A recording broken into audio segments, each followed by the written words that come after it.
There are words that stick in your soul like glass splinters. And what are you going to do about it, old lady? That's what my son-in-law said to me that afternoon. He said it with a twisted smile, his arms crossed, as if I were some insignificant bug he could crush with his foot. He said it after I confronted him about the bruises I saw on my daughter's arms. I didn't answer him with words. I took out my cell phone, snapped a picture, and sent it to a number. 30 minutes later, his life changed forever. And mine too. My name is Mary O'Connell. I am 56 years old, and for nearly 3 decades, I worked as a secretary in the District Attorney's Office of Boston, Massachusetts. I was never anyone important. I never made the newspapers. But I knew a lot of people, I learned a lot of things, and I kept a lot of contacts. Contacts I never thought I would have to use, not until that November afternoon when my daughter, Claire, came to my house with dry tears on her cheeks and long sleeves in the middle of a warm spell. When I asked her to show me her arms and saw those dark, purple, yellowish marks, I knew the world had split in two. There are moments in a mother's life when everything you were, everything you thought you were, disappears. And only one truth remains: protect your daughter, no matter the cost. This is the story of how I did it, and how I learned that justice, sometimes, doesn't come from the courts. It comes from a mother who has nothing left to lose. Before I tell you how everything broke, I need you to know how things were when they were still whole. I need you to see my daughter Claire as I saw her, with her honey-coloured eyes, her laugh that filled the whole house, and that childhood habit she had of dancing barefoot in the kitchen while I made breakfast. Claire was born on a Tuesday in April, under a soft rain that smelled of wet earth and lilacs.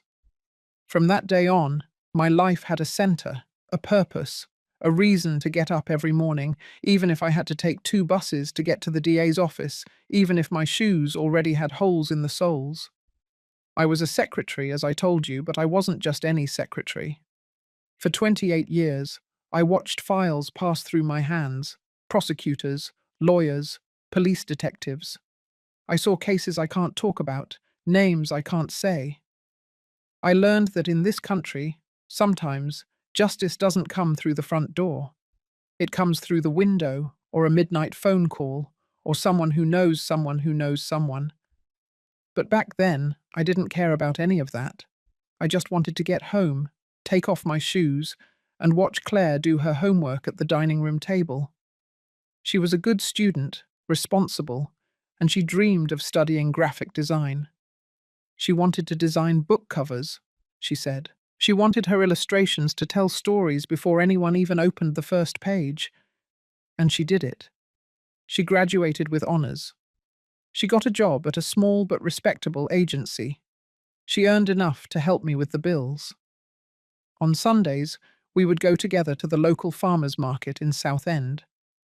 We would buy corn, vine-ripe tomatoes, and bell peppers. I taught her to make beef stew, the way my grandmother made it, with bone marrow, chickpeas, and that final touch of fresh cilantro. She used to say no one cooked like me. Those were my happy days. Those were the days when I still believed that love was enough to protect someone. He arrived on a Saturday in March. His name was Robert Spencer, a civil engineer, 32 years old, slicked back hair, perfect smile, crisp, ironed shirt. Claire introduced him to me at a coffee shop near the public garden. She said they had been dating for 4 months, that he was different, that he treated her well. I observed him carefully, like all mothers do, right? You look for signs, you look for cracks, you look for something that tells you, this man is not for your daughter. But I didn't see anything. Robert was polite. He paid the bill without bragging. He opened the door for Claire. He spoke about his family with respect. He said his father was a retired teacher and his mother was a homemaker, that he was the oldest of 3 siblings, that he worked for a major construction company, overseeing projects in the metro area, Everything sounded good. Everything sounded secure. Claire was radiant. I saw her laugh in a way I hadn't seen in years. I saw her look at him with those bright eyes, full of hope, and I thought, maybe he is the one.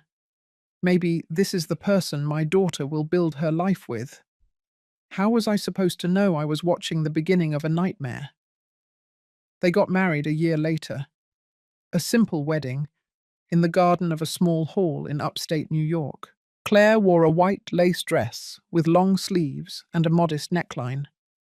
I lent her the pearl earrings that had belonged to my mother. She cried when she put them on.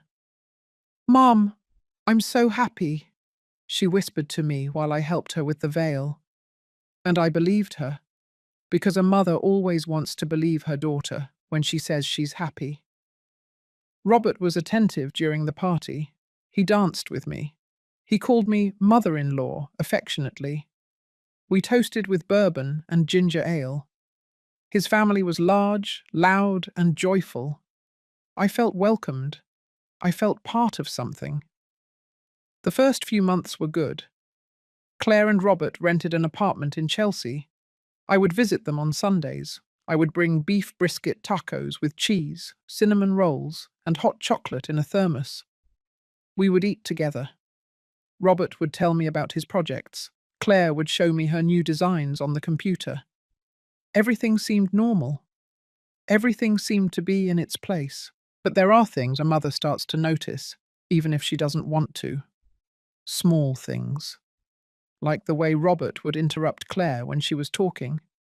How he would change the channel without asking her if she was watching something. How he would comment on her clothes. "Are you going out like that? That dress is too tight on you. Don't you think you should cover up more?" At first, I thought it was just him being protective. Healthy jealousy. Those things that happen with young couples. But then Claire started to change. She stopped wearing dresses. She started wearing long-sleeved blouses, even in the heat of May. She stopped putting on lipstick. She stopped laughing so often. When I would ask her if everything was okay, she would look away and say, "Yes, Mum, everything's perfect. It's just that work is stressful." But I knew her. I knew every one of my daughter's gestures, every silence, every white lie. And I knew something was wrong. One Sunday, she came to my house wearing dark sunglasses. In November, when the sky was cloudy, "I got a speck of dust in my eye," she said, without looking at me. I didn't say anything, but I felt a knot in my stomach. I made coffee. I took out the apple fritters I had bought at the corner bakery. We sat at the kitchen table, that old wooden table, scratched, full of memories. The same table where Claire did her elementary school homework, where we cried together when her grandmother died, where we celebrated her graduation with German chocolate cake. "Claire," I said, taking her hand, "look at me." She pressed her lips together, took off the glasses, and I saw the bruise. A yellowish bruise around her left eye, almost healed, but still visible. "I fell," she said quickly, "in the bathroom. I slipped on the rug." I didn't believe her, but I didn't push, because sometimes, when a mother pushes too hard, the daughter pulls away, and I couldn't lose her. Not yet. Sometimes we trust the wrong people too much, don't we? Have you also felt that anguish of watching someone you love change in front of your eyes and not knowing how to help? Tell me your story in the comments. I want to read it. I want to know I'm not alone in this. Because what came next,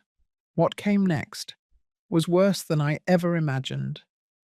And I would have to make a decision that would change everything. Fractures never happen all at once. They arrive slowly, like a crack in a wall that no one notices until one day, without warning, the whole house collapses. That's how it was with Claire. That's how it was with my daughter. After that Sunday of the bruised eye, 3 weeks passed without me seeing her. 3 long, heavy weeks, full of sleepless nights. I would call her. She would answer quickly. "I'm busy, Mum. I'll call you later." But she never called me. I would text her. "How are you, my love? Do you want me to bring you chicken noodle soup?" She would reply with a smiley face emoji. Thanks, Mum. Another day." But I knew something was wrong. I knew it in my bones, in that part of the body that mothers have connected directly to their children's hearts, that place where lies can't fit. It was a Tuesday in December when I saw her again. I had left the DA's office early. I had a dentist appointment at 3 o'clock in the afternoon, but I cancelled it. Something told me I had to go look for her. Something in my chest was pulling me toward Chelsea, toward that apartment where my daughter lived with a man who seemed stranger to me every day. I rang the bell. Once. Twice. No one opened. I rang again. I insisted. Finally, I heard footsteps. The door opened just a crack. And there was Claire, with her hair pulled back in a messy ponytail, a grey sweatshirt 3 sizes too big, and swollen eyes. "Mum," she said, without opening the door completely, "it's not a good time." "Can I come in?" I asked, trying to sound casual. "It's just that Robert is about to get here and—" "Just 10 minutes, my love. Please." She hesitated. She looked behind her as if someone might be listening. Finally, she opened the door. I went in. And what I saw broke my heart. The apartment was dark, the curtains closed, even though there was still daylight outside. The living room, which had been decorated with the artwork Claire had designed, was now empty. The walls were white, bare, the sofa was messy, with a crumpled blanket, the dining table covered with dirty dishes. "Claire, what happened here?" I asked, looking around. "Nothing, Mum. It's just that I haven't had time to clean." "And your artwork? Where are your designs?" She crossed her arms. "Robert said they looked too cluttered, that it's better to have clean walls, more minimal." Minimal. That word sounded hollow to me, false. I walked closer to her. The light that came through a crack in the curtain illuminated her face. And then I saw it. A scratch on her neck. Recent. Red. "Claire," I said, my voice trembling. "What is that?" She put her hand to her neck, covering it immediately. "I scratched myself on a branch. I went to the park yesterday and—" "Don't lie to me. Mum, please." "Claire O'Connell, I'm your mother. Don't lie to me." Her eyes filled with tears, but she didn't say anything. She just shook her head, biting her lower lip like she did when she was a little girl and was trying not to cry. I took her arms, carefully, with all the love I had. "Show me," I said. "What?" "Your arms. Show me." "Mum, no. Please." She closed her eyes, took a deep breath, and slowly, very slowly, pulled up the sleeves of her sweatshirt. And there they were. Bruises. Several. In different shades, some purple, recent, others yellowish, already healing. Finger marks, grip marks. From someone who had held her tightly, violently, I felt the floor open up beneath my feet.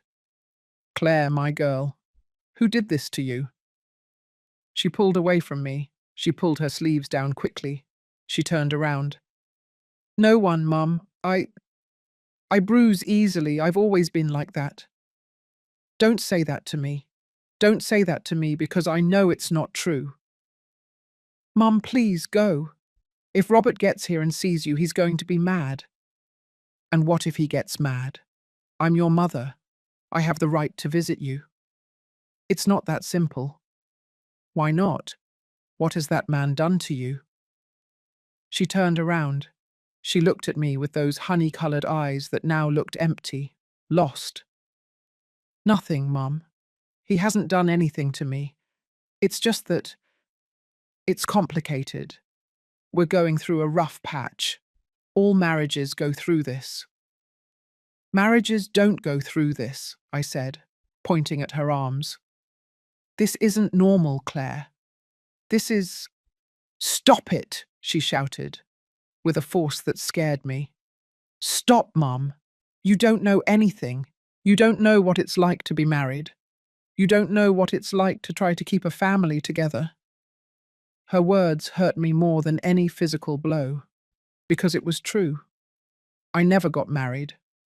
Claire's father abandoned us when she was 2 years old. I raised her alone, on my secretary's salary, with my tired hands, with my knees that ached from cleaning other people's floors on weekends to pay for her school. But never, never had anyone laid a hand on me, and I had sworn that my daughter wouldn't allow it either. Claire, I said, my voice breaking, you don't deserve this. No one deserves this. She let herself fall onto the sofa. She hid her face in her hands, and she began to cry. A silent, contained cry, as if she had been holding it in for months. I sat next to her. I hugged her. I felt her body tremble against mine. It's not as bad as you think, Mum, she said between sobs.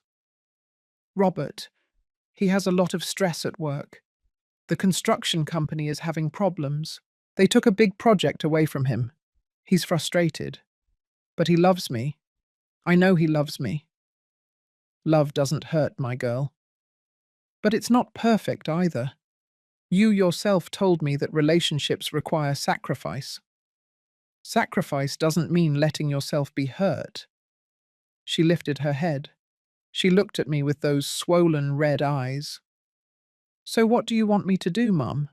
Leave him? Come back home with you like a failure? Prove right all the people who said I got married too fast, too young? I would rather have you alive and a failure than dead and proud. Those words came out of my mouth without thinking, but as soon as I said them, I knew they were true, because something inside me already knew, something in me was already preparing for the worst. Just then we heard the door open. Claire jumped up. She wiped her tears with her sleeves. She straightened her hair. It's him, she whispered. Mom, please don't say anything. Don't mention it. Don't say you saw.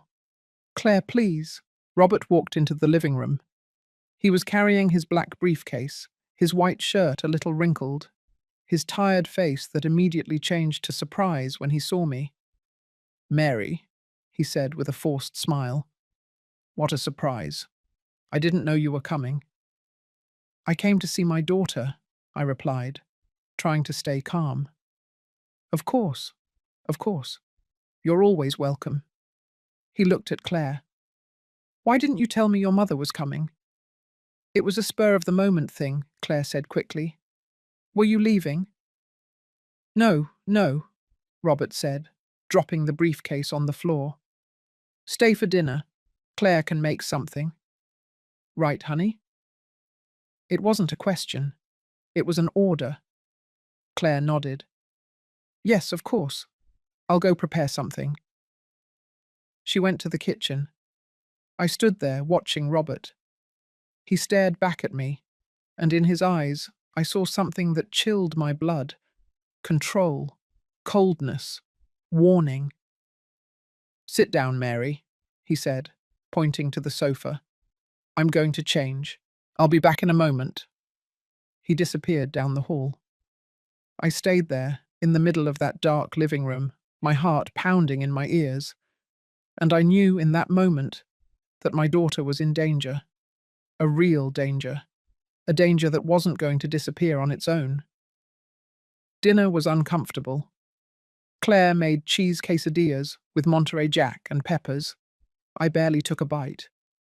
Robert talked about his job, the economy, the city traffic. He talked and talked, but his eyes always returned to Claire, watching her, controlling every gesture, every word. When we finished, I said goodbye.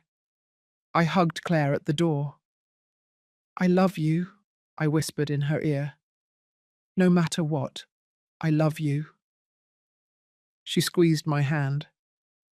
She didn't say anything, but I felt her goodbye. It was as if she was saying farewell to me. I didn't sleep that night. I sat on my bed, cell phone in hand, looking at the screen, thinking about calling someone. But who? The police? And tell them what? That my daughter has bruises but says she fell? That her husband looks at her strangely? In this country, that's not enough. In this country, women have to be dead for someone to do something. And I wasn't going to wait for my daughter to become a statistic. As I tell you all this, I wonder where you are listening to me. Maybe in your home, in the kitchen, while you do the dishes. Maybe on the bus, on your way back from work. Maybe in your bedroom, in the middle of the night, when you can't sleep. Write the name of your city in the comments. I want to know I'm not alone. I want to know there's someone there, on the other side, who understands what it feels like to carry this weight. Because what came next, what I did next, I still wonder if it was the right thing. But there was no turning back. There is a lie we mothers tell ourselves when we see our children suffering. If I don't make noise, if I don't push, if I keep quiet, everything will get better. But it doesn't get better. It never gets better. And silence only feeds the monster. After that uncomfortable dinner at Claire's apartment, I decided I had to be more careful, more strategic. Robert already suspected that I knew something, and if I pushed too hard, if I made too much of a fuss, I could lose access to my daughter completely. So I swallowed my rage, tucked away my fear, and started acting as if everything were fine, as if I hadn't seen those bruises, as if I hadn't noticed the terror in Claire's eyes when he walked through the door, as if I were a normal mother-in-law with a normal daughter in a normal marriage. But inside, I was dying. The weeks passed. December arrived with its cold air and Christmas lights.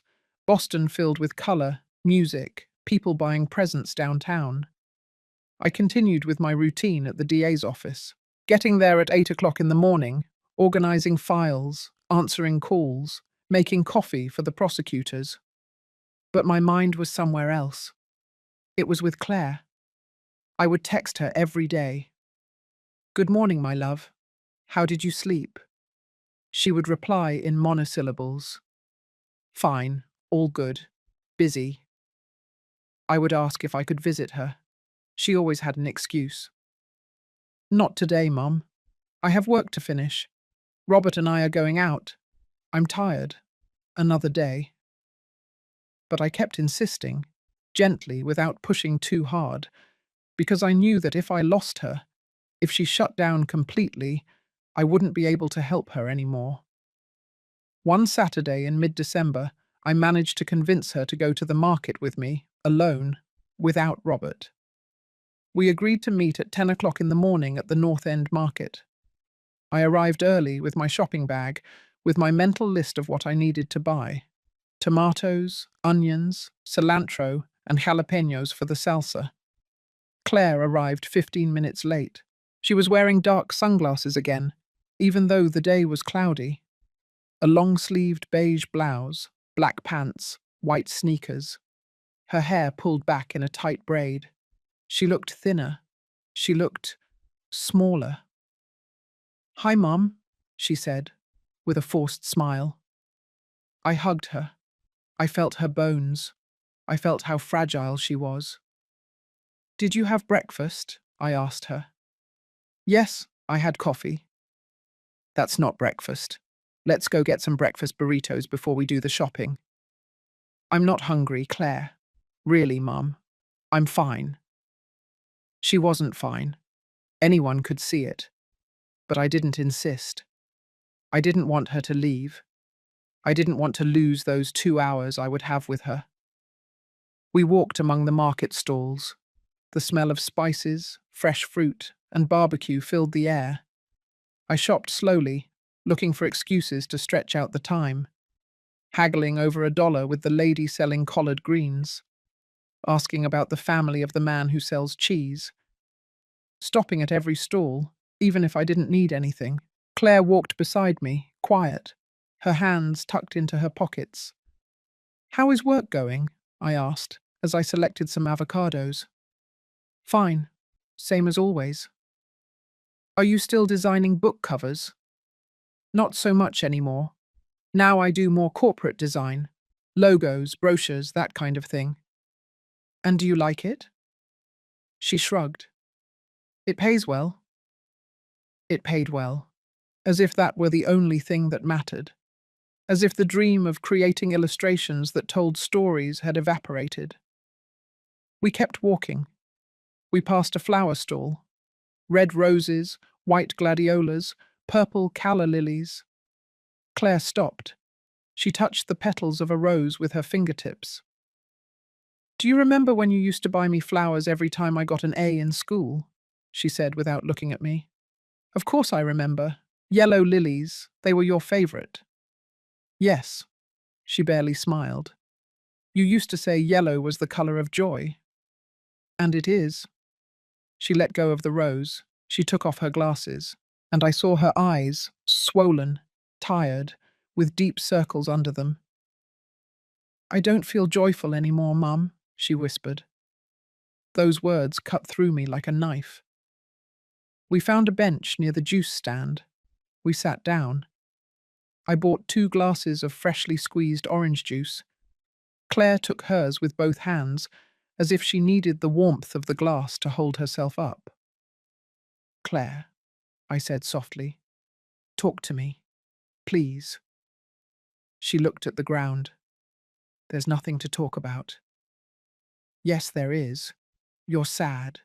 You're thin. You almost never call me. And when you do, it sounds like you're scared." "I'm not scared." "Then what is wrong?" She took a deep breath. She closed her eyes. "Robert and I are going through a difficult time," she finally said. He is under a lot of pressure. His job isn't going well. He lost another project.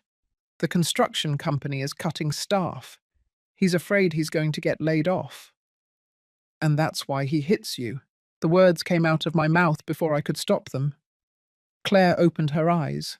She looked at me in a panic. "He doesn't hit me, Mum." "Claire, I saw the bruises. That was an accident. We argued. I pushed him. He held my arm very hard, but it wasn't intentional." "And the scratch on your neck?" "I scratched myself on a branch." "And the black eye from a month ago?" "I fell." Lie after lie, excuse after excuse. And the worst part was that she believed them, or worse, she wanted to believe them. "My love," I said, taking her hand, "listen to me carefully. Nothing that is happening at Robert's job justifies him hurting you. Nothing." "But you don't understand, Mum. He's not a bad man. He's just lost, frustrated. And I don't help him. I do things that make him mad." "What things?" "I don't know.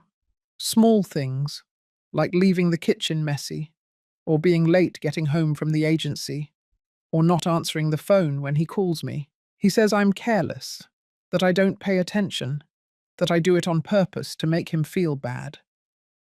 Hearing that broke my heart, because I recognized the words. They were the words of an abuser, a manipulator, someone who convinces their victim that the violence is their own fault. "Claire, that's not true. None of that is your fault."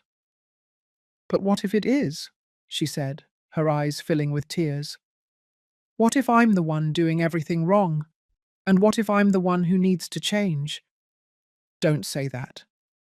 "It's the truth. Robert told me. He says that if I were a better wife, If I supported him more, if I didn't question him so much, things would be different. Claire O'Connell, look at me. She looked up. You are an incredible woman. You are smart. You are talented. And you are good. And you don't deserve for anyone to treat you like you are less than that. Her lips trembled. The tears began to fall. But I love him, Mum, she whispered. Despite everything, I love him. And there it was, the most painful truth of all. She loved him, and that's why she stayed. We spent the rest of the morning at the market. I bought more things than I needed, just to have more time with her. But when noon came, Claire's phone rang. She looked at the screen. Her face changed. It's Robert, she said, her voice tight. I have to go. So soon? He said he would pick me up. He must be close by. And you can't tell him we're still together? It's just, we're supposed to go out to lunch. With his parents. I can't be late. He was supposed to take her. It wasn't an invitation. It was an order. A check-in. We walked toward the market exit. I was carrying the shopping bags. Claire walked fast, nervous, checking her phone every 2 seconds. When we reached the street, I saw Robert's car. A grey SUV, double parked. He was behind the wheel, waiting. Thanks for keeping me company, Mum, she said, giving me a quick kiss on the cheek. Claire, wait. But she was already gone. She got into the SUV. Robert didn't even acknowledge me. He just drove off. I stood there, on the sidewalk, with my shopping bags, watching them drive away, and I felt something I had never felt in my life. Helplessness. The following days were hell. Claire stopped answering my texts. She stopped answering my calls.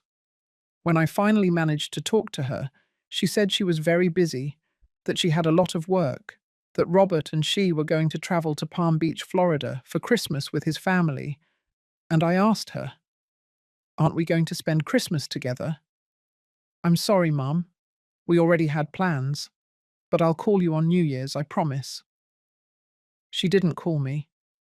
I spent Christmas alone, in my house, with a plate of turkey sandwiches that I bought at the corner deli and a mug of hot cider that got cold before I could finish it.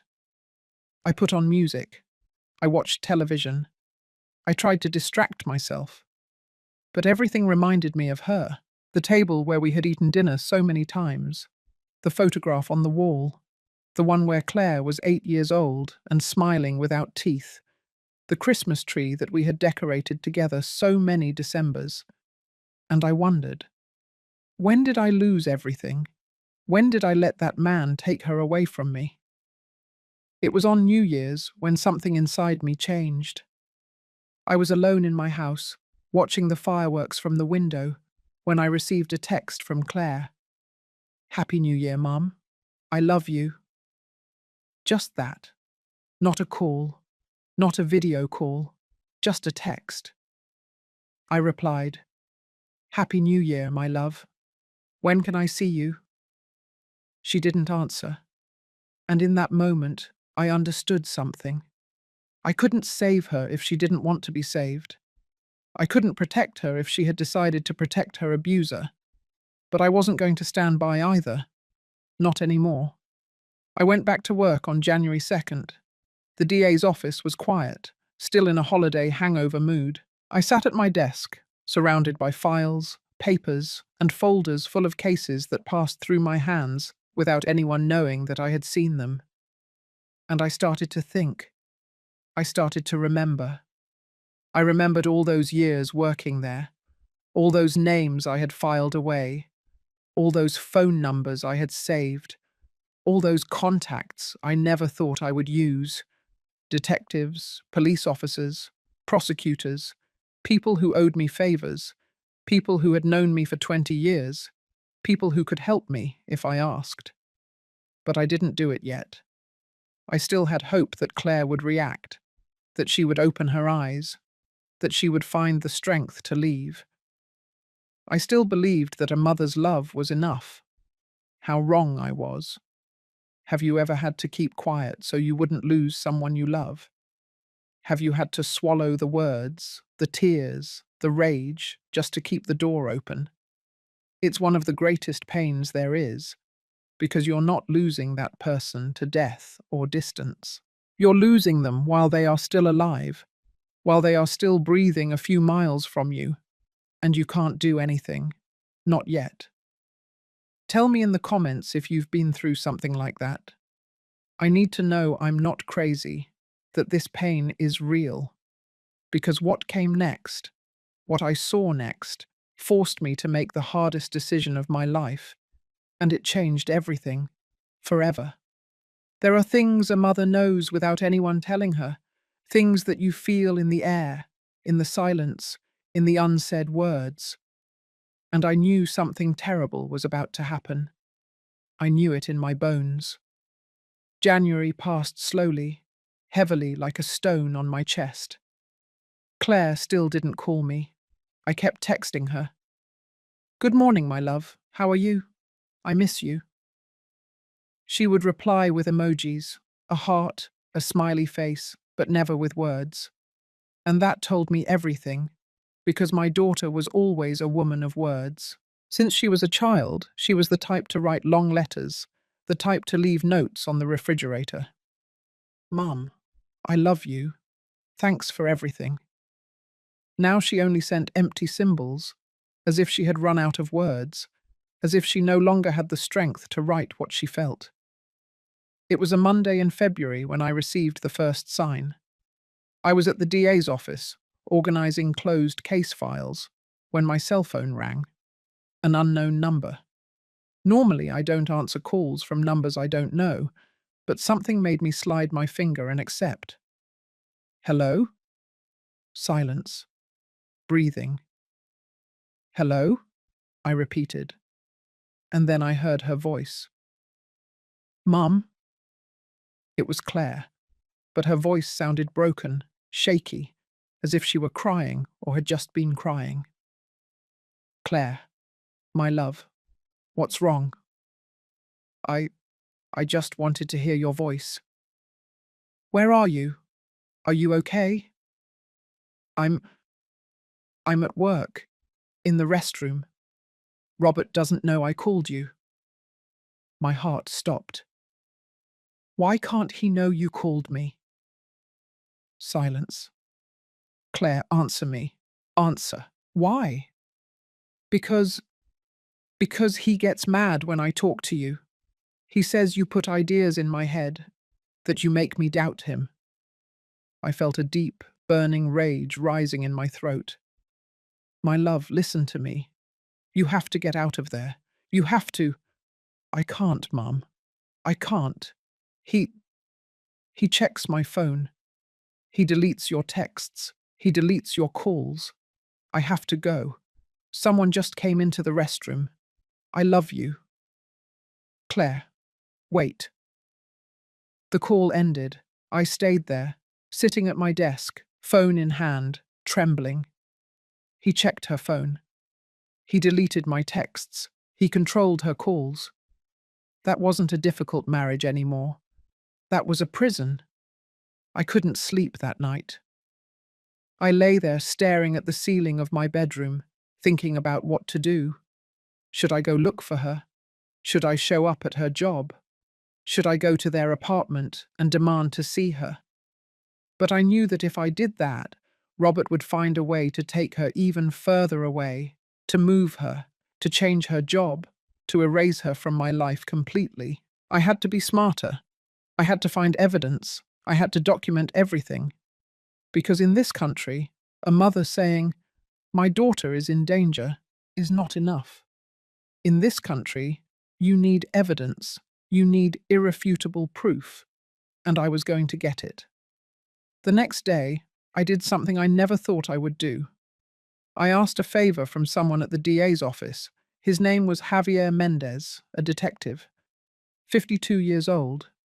He had been on the force for 25 years. I had known him since I first started working there, fresh out of high school. with my first formal job and my old shoes. Javier was always kind to me. He brought me coffee when I was late. He covered for me when I had to leave early for an emergency with Claire. He had gone to my daughter's graduation. He had helped me when my mother died, and I didn't have the money for the funeral.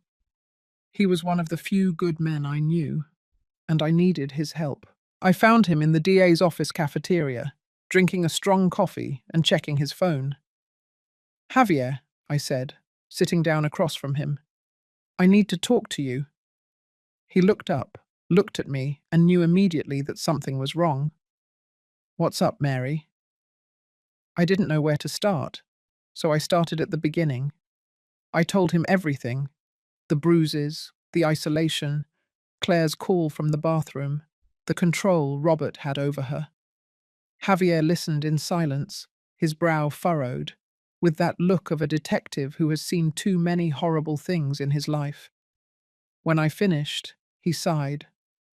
Mary, I understand your concern, but without a formal complaint, without Claire coming in and saying she's being assaulted, we can't do anything. I know, but I need to know more about him, about Robert Spencer, his history, if he has any record, if anyone else has filed a complaint against him. You want me to investigate your son-in-law? Yes. Javier hesitated. Mary, that's sensitive. If he finds out... He won't find out, please, Javier. It's my daughter. He looked me in the eyes, saw my desperation, my fear, my determination. Give me his full name and date of birth, he finally said. I gave them to him. He wrote everything down on his phone. I don't promise anything, but I'll see what I find. Thank you. Thank you, Javier. He put his hand over mine. Be careful, Mary. If this guy is what you think he is, he's not going to let you get in his way without consequences. His words chilled my blood, but there was no turning back. 3 days passed, 3 endless days, during which I continued my routine as if nothing were wrong.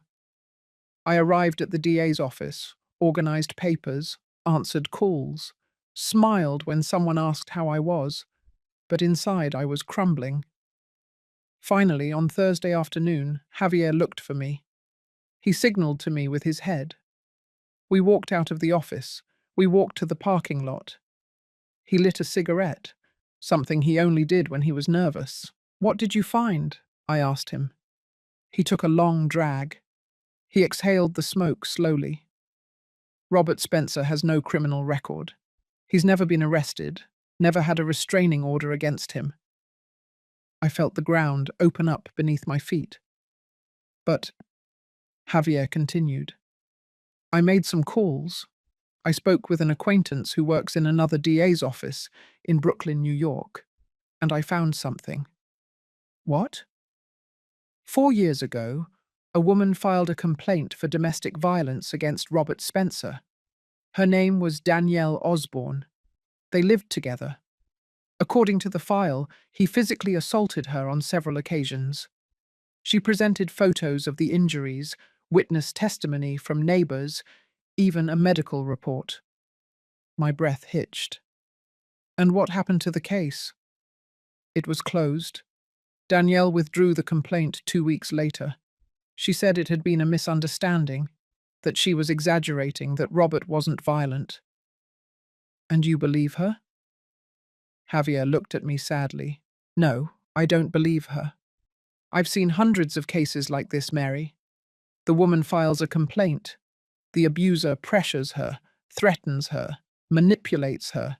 She withdraws the complaint, and the cycle continues. Do you know where that woman is now, Danielle? I looked, but she doesn't show up in any recent records. She changed her address, closed her social media. It's as if she disappeared. Or as if she was made to disappear, I thought. That information confirmed what I already knew in my heart. Robert wasn't a man with temper problems. He wasn't a husband frustrated by work. He was an abuser, an experienced abuser, with a pattern, with a history, and my daughter was his new victim. 2 weeks later, I received the second sign.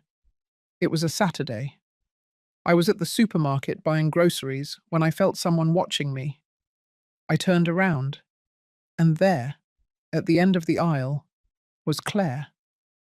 But she wasn't alone. Robert was with her, pushing the cart, selecting products, checking prices. Claire walked beside him, quiet, her head down, her hands tucked into the pockets of a huge jacket that seemed to swallow her. I hid behind a shelf. I didn't want them to see me.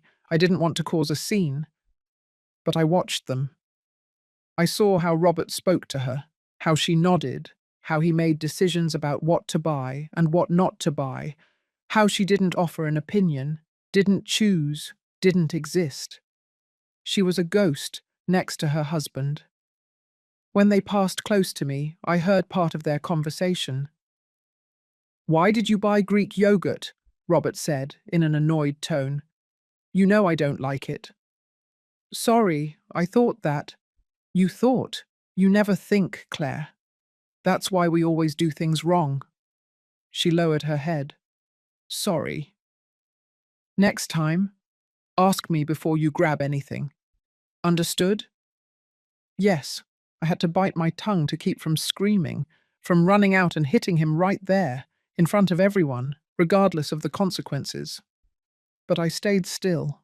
I waited for them to move away, and when they finally disappeared into the aisles, I left the supermarket without buying anything. I arrived home, I locked myself in my bedroom, and I cried. I cried for my daughter. I cried for my helplessness. I cried because I didn't know how to get her out of there. But crying doesn't solve anything. So the next day, I made a decision.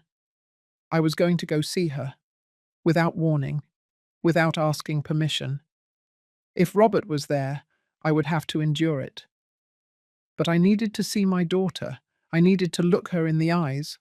I needed to tell her she wasn't alone, that I was still there, that I would always be there. I arrived at their apartment one Sunday afternoon. I rang the bell. Once. Twice. No one opened. I rang again. I insisted. Finally, the door opened, and what I saw shattered me.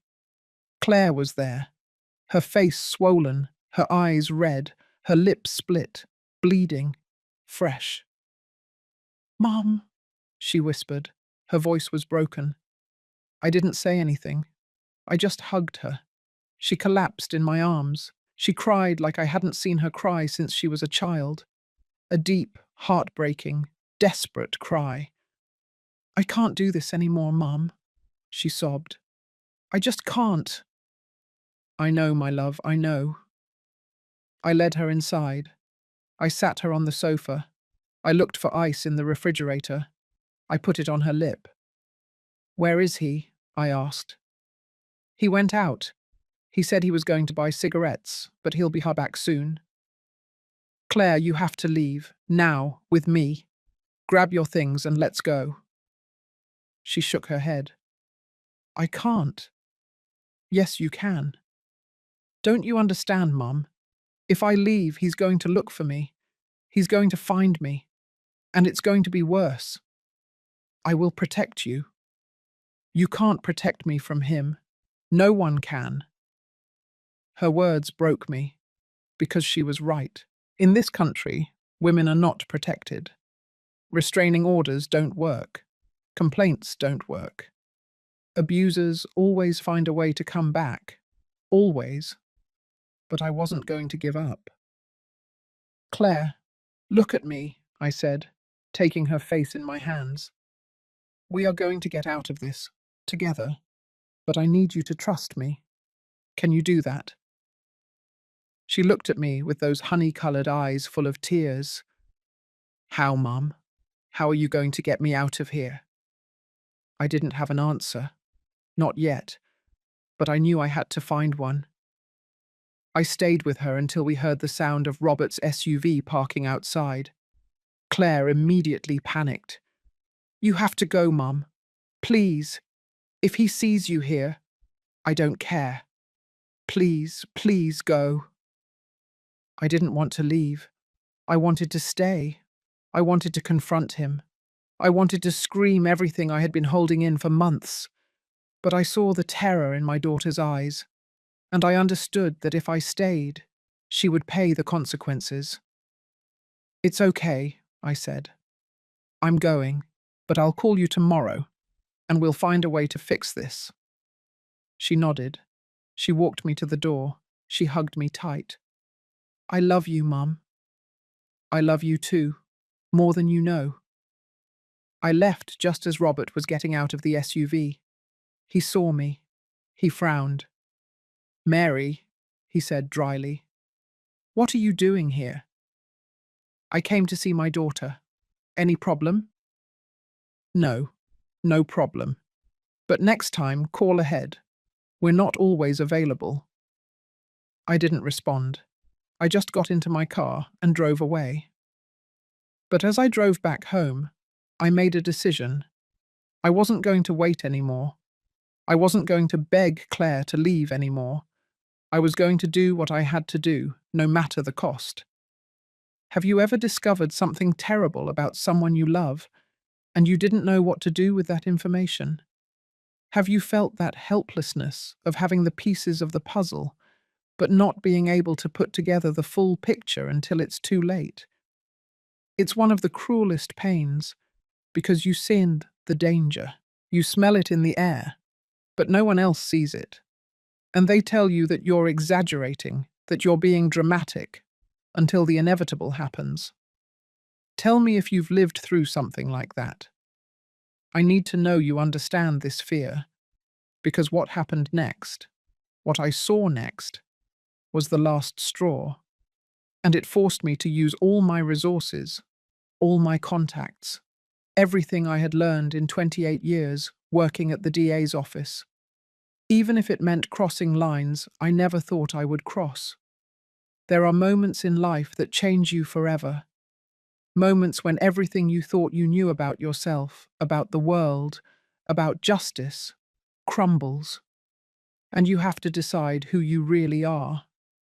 If you're one of those who stay quiet, or one of those who take action. It was a Wednesday in March when my world finally broke. I had left the DA's office early. I had a dentist appointment at 3 o'clock in the afternoon, but I cancelled it. I couldn't stop thinking about Claire.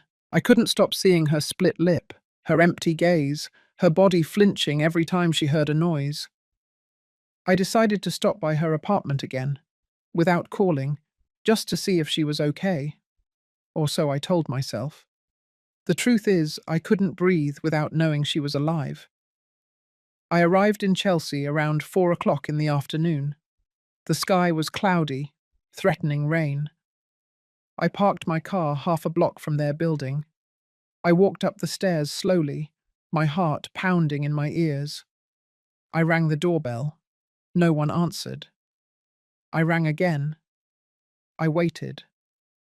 Nothing. I was about to leave when I heard something. A noise, like something falling, and then a muffled scream. Claire! I didn't think. I pounded on the door with my fist. Claire, open up! It's me! Silence. Claire, open the door! More noise inside. Footsteps, something dragging, and then the door opened, not completely, just a crack. And there she was. But it wasn't my daughter. It was a ghost, a spectre, a body without a soul. Her left eye was completely closed, swollen, purple, black, blue. Her lip was split again, deeper than last time, a scratch on her cheek. And when she opened the door a little more, I saw her arms covered in bruises, fresh bruises, different sizes, finger marks, hand marks, blows. My God, I whispered. Claire began to cry, a silent cry. No sound, just falling tears. Mum, I didn't want you to see me like this. I pushed the door open. I went in. I took her in my arms carefully, as if she were made of glass, because that's how she felt. Fragile, broken, about to fall apart completely. "What did he do to you?" I asked. My voice was shaking. "What did that bastard do to you?" She didn't answer. She just held on to me and cried. I led her to the sofa. I looked for the first aid kit. I took out peroxide, cotton balls, bandages. I cleaned her wounds slowly, trying not to hurt her more. But every time I touched her skin, she flinched, as if every touch was painful. "Claire," I said softly, "tell me what happened." She closed her eyes. She took a deep breath, and she began to speak. "Last night, he came home late, drunk. I was asleep. He woke me up screaming, saying the house was dirty, that I was useless, that I was good for nothing." Her voice broke. I told him I was sorry, that I would clean in the morning, but he kept screaming, saying I always have excuses, that I'm a burden, that he regrets marrying me. The tears kept falling. And then he grabbed my arm, very hard. He pulled me out of bed. I tried to break free, and he shoved me. I fell against the wall. My face hit the door frame. I felt the rage consume me inside. And after, after he went into the other room. He locked himself in. I stayed on the floor. I don't know for how long, until I could get up. I went into the bathroom. I washed my face. I saw the mirror. And she covered her face with her hands. "I don't recognize myself anymore, Mom. I don't know who I am anymore." I hugged her. I rocked her like when she was a little girl, like when she had nightmares, and I would rock her until she fell asleep. "This is over, Claire. Today. Now. You're coming home with me." "I can't." "Yes, you can. We're going to grab your things." "I can't," she shouted, pulling away. "You don't understand. He's going to find me. He always finds me." "What are you talking about?" She bit her lip. She looked at the floor. "I tried to leave before, Mum. 2 months ago. I packed a suitcase while he was at work. I was going to go to your house, but when I got to the door, he was there, waiting for me." Her voice broke. "He told me he had put a tracker on my cell phone, that he always knows where I am, what I'm doing, who I'm talking to, and that if I tried to leave again, he would find me. And then he really wouldn't have mercy." I felt the world stop. A tracker. He was watching her, controlling every move. That man wasn't just an abuser, he was a predator. And my daughter was his prey. "Claire, listen to me," I said, taking her face carefully. "We are going to get out of this, together, but I need you to let me help you." "How, Mum? How are you going to help me? The police don't do anything. Complaints don't work. Restraining orders are just paper. You yourself work at the DA's office. You know they won't protect me." She was right. I had seen hundreds of cases. Women who filed complaints, who asked for help, who begged for protection, and ended up dead because the system doesn't work, because justice arrives late or never arrives. We stayed there, sitting on that sofa, in that apartment that smelled of fear and hopelessness, when we heard the key in the lock. Claire went pale. "It's him," she whispered. "Mom, you have to go. Please." "I'm not leaving. Please, no!" The door opened, and there was Robert Spencer, with his wrinkled shirt, his loose tie, his gaze cold as ice. He saw both of us, Claire, crying with fresh wounds, me, standing, protecting her. And he smiled, a twisted, cruel smile full of contempt. "Mary," he said, closing the door behind him. What a surprise to see you here again. I came to take my daughter home, I said with a firm voice. He laughed, a dry, humourless laugh. Take her? Where? To your little house? To your miserable secretary life? Anywhere, away from you. Claire's not going anywhere. She's my wife. She lives here, with me. She is not your property. No. He stepped closer. I didn't back down. I stood there, planted between him and my daughter. Tell her, Claire. Tell your mother that you are my wife, that you love me, that this is just a misunderstanding. I looked at Claire. Her head was down, trembling. Claire, I said, look at me. Let's go now. Robert laughed again. She's not going to leave, because she knows what happens if she leaves. And what's going to happen? I asked, taking a step toward him. What are you going to do to her? Hit her more? Kill her? He leaned toward me. His breath smelled of alcohol and cigarettes. I don't have to do anything, Mary. She always comes back. Always. Because she needs me. Because without me, she is nothing. And in that moment, something inside me broke. All the upbringing, all the respect, all the patience broke. You are trash, I told him. A coward. A man who needs to hit a woman to feel strong. His smile disappeared. Watch what you say, old lady. Or what? Are you going to hit me too? Mum, no, Claire pleaded, but I couldn't stop myself anymore. I know you, Robert Spencer. I know your history. I know about Danielle Osborne. I know you did the same thing to her, and probably to others before. His face changed, the mask fell, and what remained was pure rage. You've been investigating me. Who do you think you are? I am Claire's mother, and I will not allow you to keep hurting her. He took a step toward me, menacingly. Get out of my house, now. No. I said get out.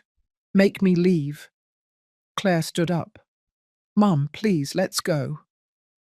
But Robert looked at me intently, with hatred, with contempt, with that sick superiority that men have who believe they can do whatever they want. And then he said the words that would change everything. And what are you going to do about it, old lady? He said it with a smile, mockingly, as if I were an insect he could crush. What are you going to do? Call the police? Report me? Take me to court? He stepped closer, crossed his arms, looked me up and down. Go ahead. Try it. But you already know how this works. You already know they won't listen to you. That Claire will say it's a lie, that everything is fine, that it was an accident. Like always. He looked at Claire. Right, honey. Claire didn't answer. She just lowered her head, and Robert looked back at me. So tell me, Mary, what are you going to do? I didn't answer him with words. I took my cell phone out of my pocket. He frowned. What are you doing?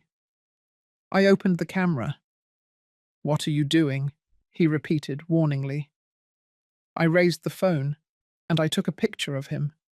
Him standing there, with that arrogant smile, with that posture of superiority, with that certainty that he was untouchable. Click. The photo was saved. Robert looked at me, confused. Then he laughed. A photo? Seriously? Is that the best you've got? I didn't say anything. I opened my contacts. I searched for a number I had saved years ago, a number I never thought I would use, a number from someone who owed me a favor, a very big favor. Robert was still laughing. Who are you going to send that to? Your girlfriends? Facebook? Please, Mary, don't be ridiculous. I attached the photo. I wrote an address, the one for the apartment where we were. I wrote a name, Robert Spencer, and I sent the message to that number. Robert stopped laughing when he saw my face, because I was no longer afraid. I no longer had doubts. I only had certainty. It's done, I told him. What's done? What are you talking about? I didn't answer him. I took Claire's hand. Let's go. Where do you think you're going? Robert said, blocking the door. Get out of the way. I'm not moving. No one leaves here until you tell me what you did. I looked at my watch. 4 o'clock, 23 minutes in the afternoon. In 30 minutes, I told him. You'll understand. He looked at me as if I were crazy. 30 minutes? What the hell are you saying? I didn't answer him. I simply waited. The next 30 minutes were the longest of my life. Robert paced back and forth, nervous, looking at me suspiciously. Claire was sitting on the sofa, trembling, not understanding what was happening.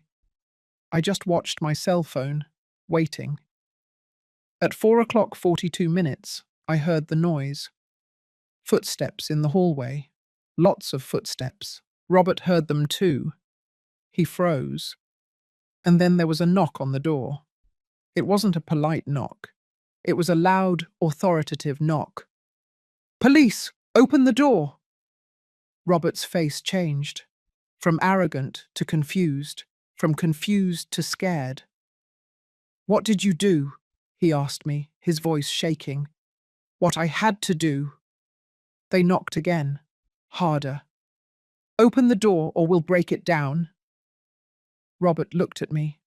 Then he looked at Claire. Then he looked at the door. I didn't do anything, he said, panic in his voice. I didn't do anything. Claire, tell them I didn't do anything. But Claire didn't say anything.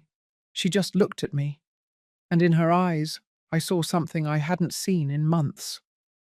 Hope. Robert opened the door, and 4 police detectives walked in. One of them was Javier Mendez. Robert Spencer, Javier said, in an official voice. You have an immediate detention warrant for suspicion of aggravated domestic violence and threats. You need to come with us. What? This is a mistake. I haven't done anything. You can explain it at the DA's office. Let's go.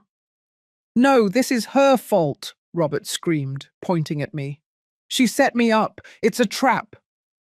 Javier looked at him coldly. Are you coming the easy way or the hard way? Robert looked at me, with hatred, with rage, with helplessness. And he understood. He understood that he had underestimated the old secretary. He understood that I wasn't a mother begging, I was a mother protecting. And that was the most dangerous thing in the world. They took him away in handcuffs, screaming, saying it was unfair, that he hadn't done anything, that he was going to sue me. But it no longer mattered, because for the first time in months, my daughter was safe. When they were gone, Claire collapsed in my arms, crying, trembling, releasing all the fear, all the pain, all the weight she had been carrying for so long. It's over, my love, I whispered. It's over. Javier stayed for a moment in the doorway. He looked at me, he nodded, and he left without saying a word. Because he understood. He knew that sometimes justice doesn't come from the courts. It comes from a mother who has nothing left to lose. I still ask myself if I did the right thing. And you? What would you have done in my place? How far would you have gone to protect someone you love? Tell me. Because sometimes the hardest decisions are the ones that define us. And what came next, what happened with Robert, was more than I ever imagined. Because justice, when it finally arrives, is unforgiving. There are victories that don't feel like victories. There are moments when you do the right thing, but the price is so high that you wonder if it was worth it. This was one of those moments. When the officers took Robert away, the apartment was left in a heavy silence. a silence that buzzed in my ears, as if the air itself was waiting to see what would happen next. Claire was still in my arms, crying, trembling. I held her tightly, as if simply letting go would mean losing her again. "Mom," she said, her voice broken. "What did you do? Who did you send that picture to?" I took a deep breath. I knew this moment would come, the moment when I would have to explain that I had crossed a line I never thought I would cross. "I have contacts," I told her, stroking her hair. "From my years at the DA's office, people who owe me favors, people who can move things quickly when necessary."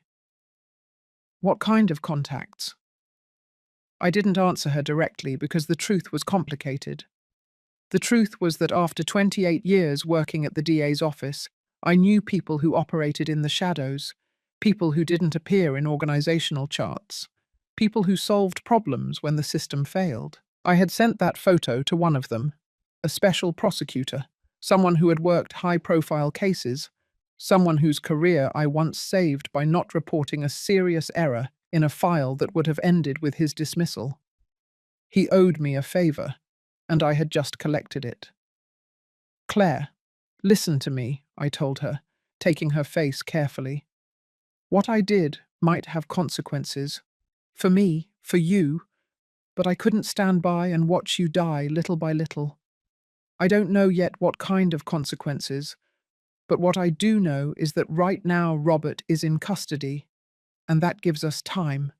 Time for you to recover. Time for you to decide what you want to do." She wiped her tears with the back of her hand, looked around the apartment, the empty walls, the furniture that no longer felt like hers, the life she had built with a man who destroyed her. "I can't stay here," she whispered. "You don't have to stay. Let's go to my house now." "But the things don't matter right now. You matter right now." She nodded. She stood up with difficulty, as if every movement hurt, and it probably did. Not just her body, but her soul, too. We packed the essentials in an old suitcase we found in the closet.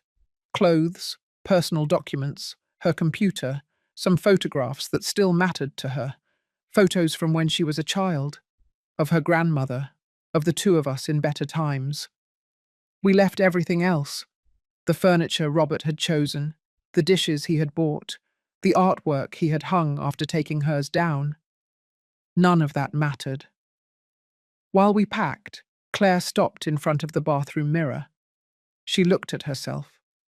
She touched her swollen eye with her fingertips, her split lip, the bruises on her neck. "I don't know who this woman is," she said, her voice broken. I walked closer. I stood behind her. I put my hands on her shoulders. "She's a woman who survived, who resisted, who is here, alive, breathing. And that's all that matters." She closed her eyes. The tears began to fall again. "And now what, Mum? What's going to happen now?" "Now we are going to live, one day at a time." We left the apartment around 6 o'clock in the evening. The sky had darkened. The rain that had been threatening all day finally began to fall. Thick, heavy drops that hit the pavement hard. We got into the car. I drove in silence. Claire was in the passenger seat, looking out the window, watching the city pass by. Boston with its lights turning on one by one. People leaving work, families eating dinner in restaurants, normal life. Life that she had lost so long ago that she no longer remembered what it felt like. When we arrived at my house, I helped her out of the car. We went inside. The familiar smell of my home enveloped her. Coffee, candles, clean, safe. "Go take a shower," I told her. "I'll make some dinner."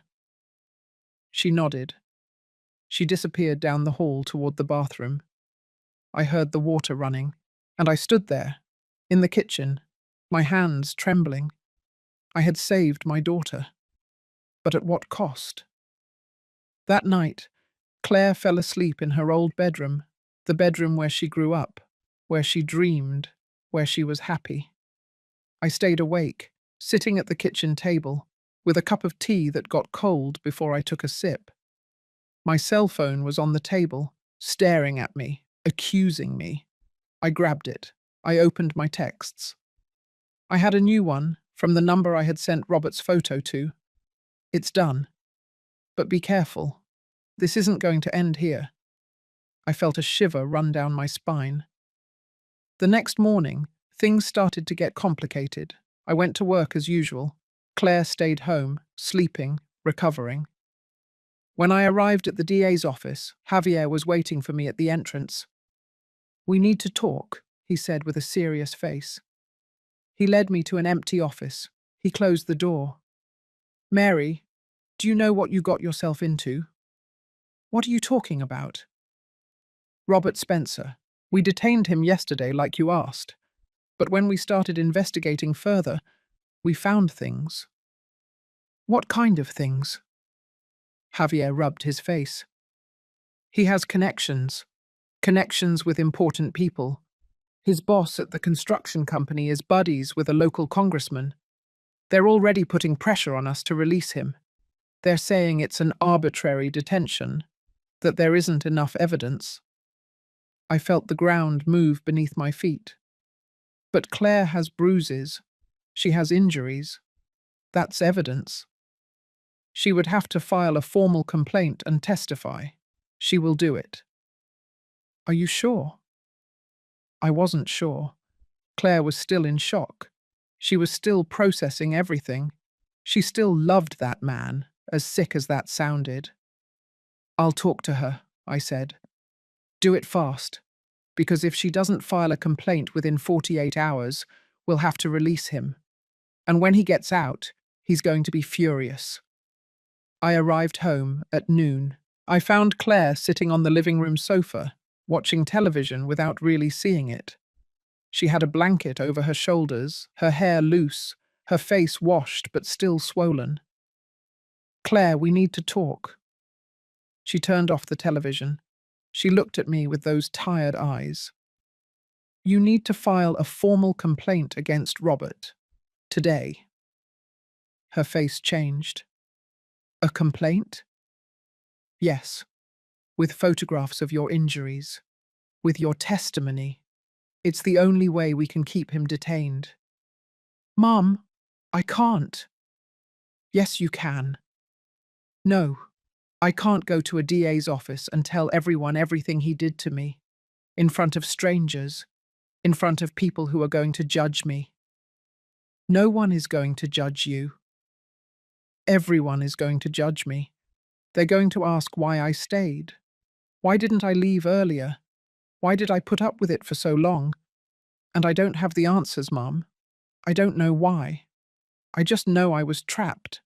And now that I'm finally out, I don't want to relive it all." I understood her fear. I understood her pain. But I also knew that if she didn't file a complaint, Robert would be released, and he would come for her. "Claire, listen to me," I said, sitting next to her. "I understand it's difficult. I understand it's painful. But if you don't do this, he's going to get out. And when he gets out, he's going to be angrier than ever. He's going to look for you. And next time—" I didn't finish the sentence, but we both knew how it ended. The next time she wouldn't survive. She covered her face with her hands. "I can't, Mum. I don't have the strength." "Then I will give you mine. We're going to go together. I'm going to be by your side the whole time. You won't be alone." She looked at me, silent tears falling. "And what if they don't believe me? What if they say I'm lying?" "You are not lying, and the injuries on your face are proof of that." She took a deep breath, closed her eyes, and finally nodded. "Okay, I'll do it." We went to the DA's office that same afternoon. We walked in through the front door. I held her hand, squeezing it, reminding her that she wasn't alone. The receptionist looked at us. She recognized Claire immediately. The bruises were impossible to ignore. "How can I help you?" she asked kindly. "We're here to file a complaint for domestic violence," I said. They directed us to an office. A female detective received us. She was young, no older than 30 years old.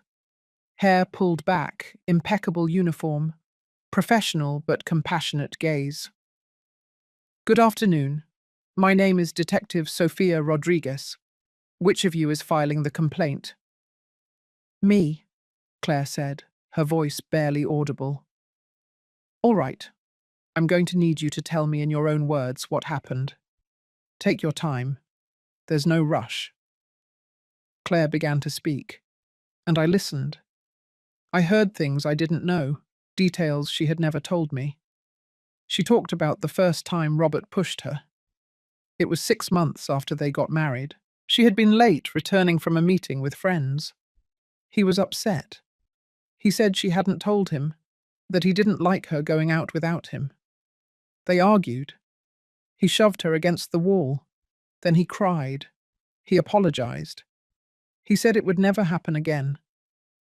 But it happened again, over and over. She talked about the times he insulted her. Fat, ugly, useless. No one else will ever want you. You're lucky I put up with you. She talked about the times he woke her up in the middle of the night to scream at her, to check her cell phone, to ask her who she had talked to accuse her of things she never did. She talked about the tracker on her phone, the control over her money, how he took her paycheck and only gave her enough for transportation and food. She talked about the time he locked her in the bathroom for 3 hours because she had talked to a co-worker. She talked about the time he destroyed her laptop because she was working on a project and didn't pay attention to him. She talked about the last beating, the one I saw, the one that made me decide to act. And as she spoke, I cried. I cried because I hadn't been there to protect her. I cried because my daughter had suffered so much and I didn't know it. I cried because the system that is supposed to protect women had failed. Detective Rodriguez took notes on everything. She took photographs of Claire's injuries. She had a forensic medical exam done. She documented every bruise, every scratch, every mark. When we finished, it was almost 7 o'clock in the evening. "What's going to happen now?" Claire asked. "We are going to process your complaint. Mr. Robert Spencer will be formally charged. Charges will be filed against him. And depending on the judge, he may remain in pretrial detention or be released on bail with a restraining order." "How long will all this take?" "Months, maybe years. It depends on many factors." Claire broke down. "I can't live for years fearing he'll get out and come for me." Detective Rodriguez put her hand over Claire's. "I know it's difficult, but you did the right thing by filing a complaint, and we are going to do everything possible to protect you." But I knew those words weren't enough, because everything possible in this country is often not enough. We left the DA's office at nightfall. The air was cool. The streets were lit up. Boston was still alive, moving, breathing. But we were dead tired. We got to the car. We got in. We sat there, in silence. "Mum," Claire said after a while, "thank you." "You don't have to thank me." "Yes, I do, because no one else did. No one else believed me. No one else took a risk for me." I hugged her, tight, as if I could absorb all her pain. "I'm always going to be here for you, no matter what." But things got worse before they got better. The next day, I received a call from an unknown number. "Mary O'Connell?" a harsh male voice said. "Yes. Who is this?" "This is Robert's father. I need to speak with you."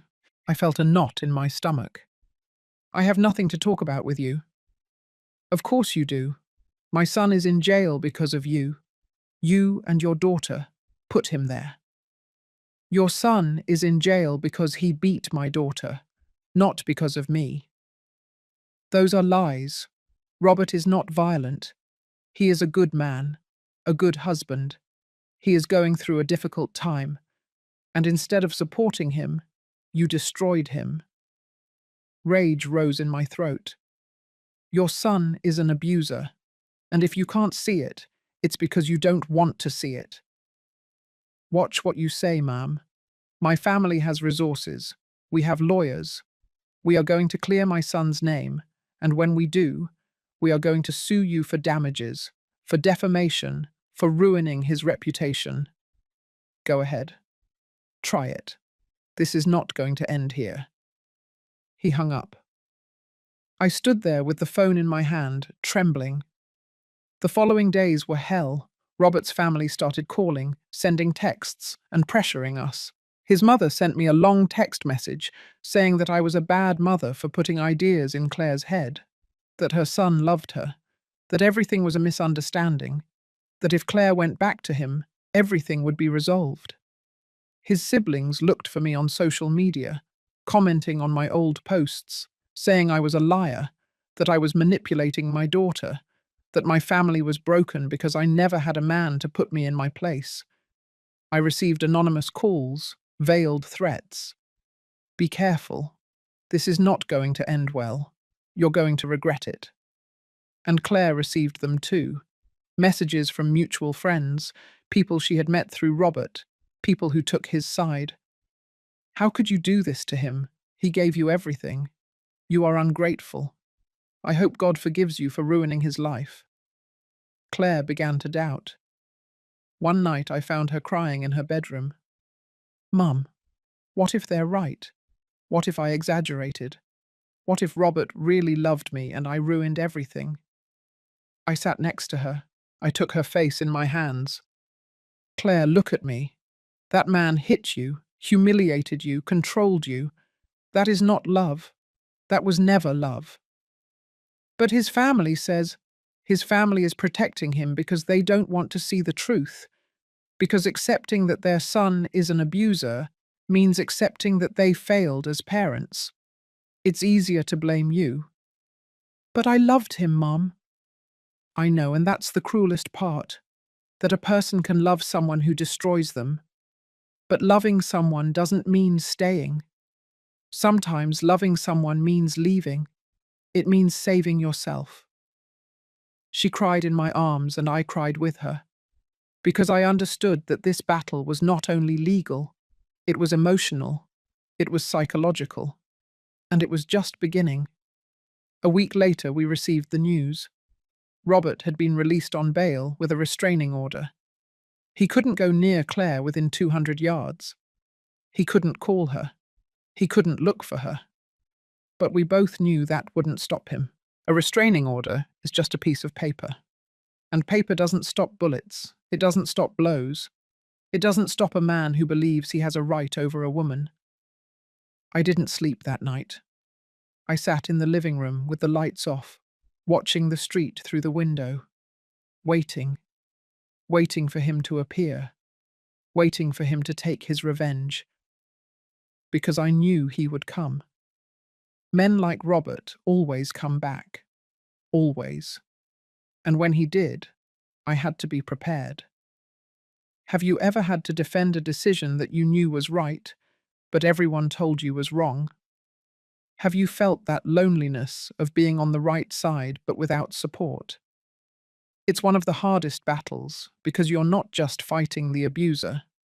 You're fighting his family, against friends who don't want to see, against a system that fails you, and sometimes even against the very person you're trying to save. Tell me if you've been through something like that, because I need to know there's someone out there who understands. Because what came next was worse than I imagined. Much worse. There are nights when the fear is so great that it won't let you breathe. And there are nights when fear turns into something else. Into clarity. Into determination. Into peace. 2 weeks passed since Robert was released on bail.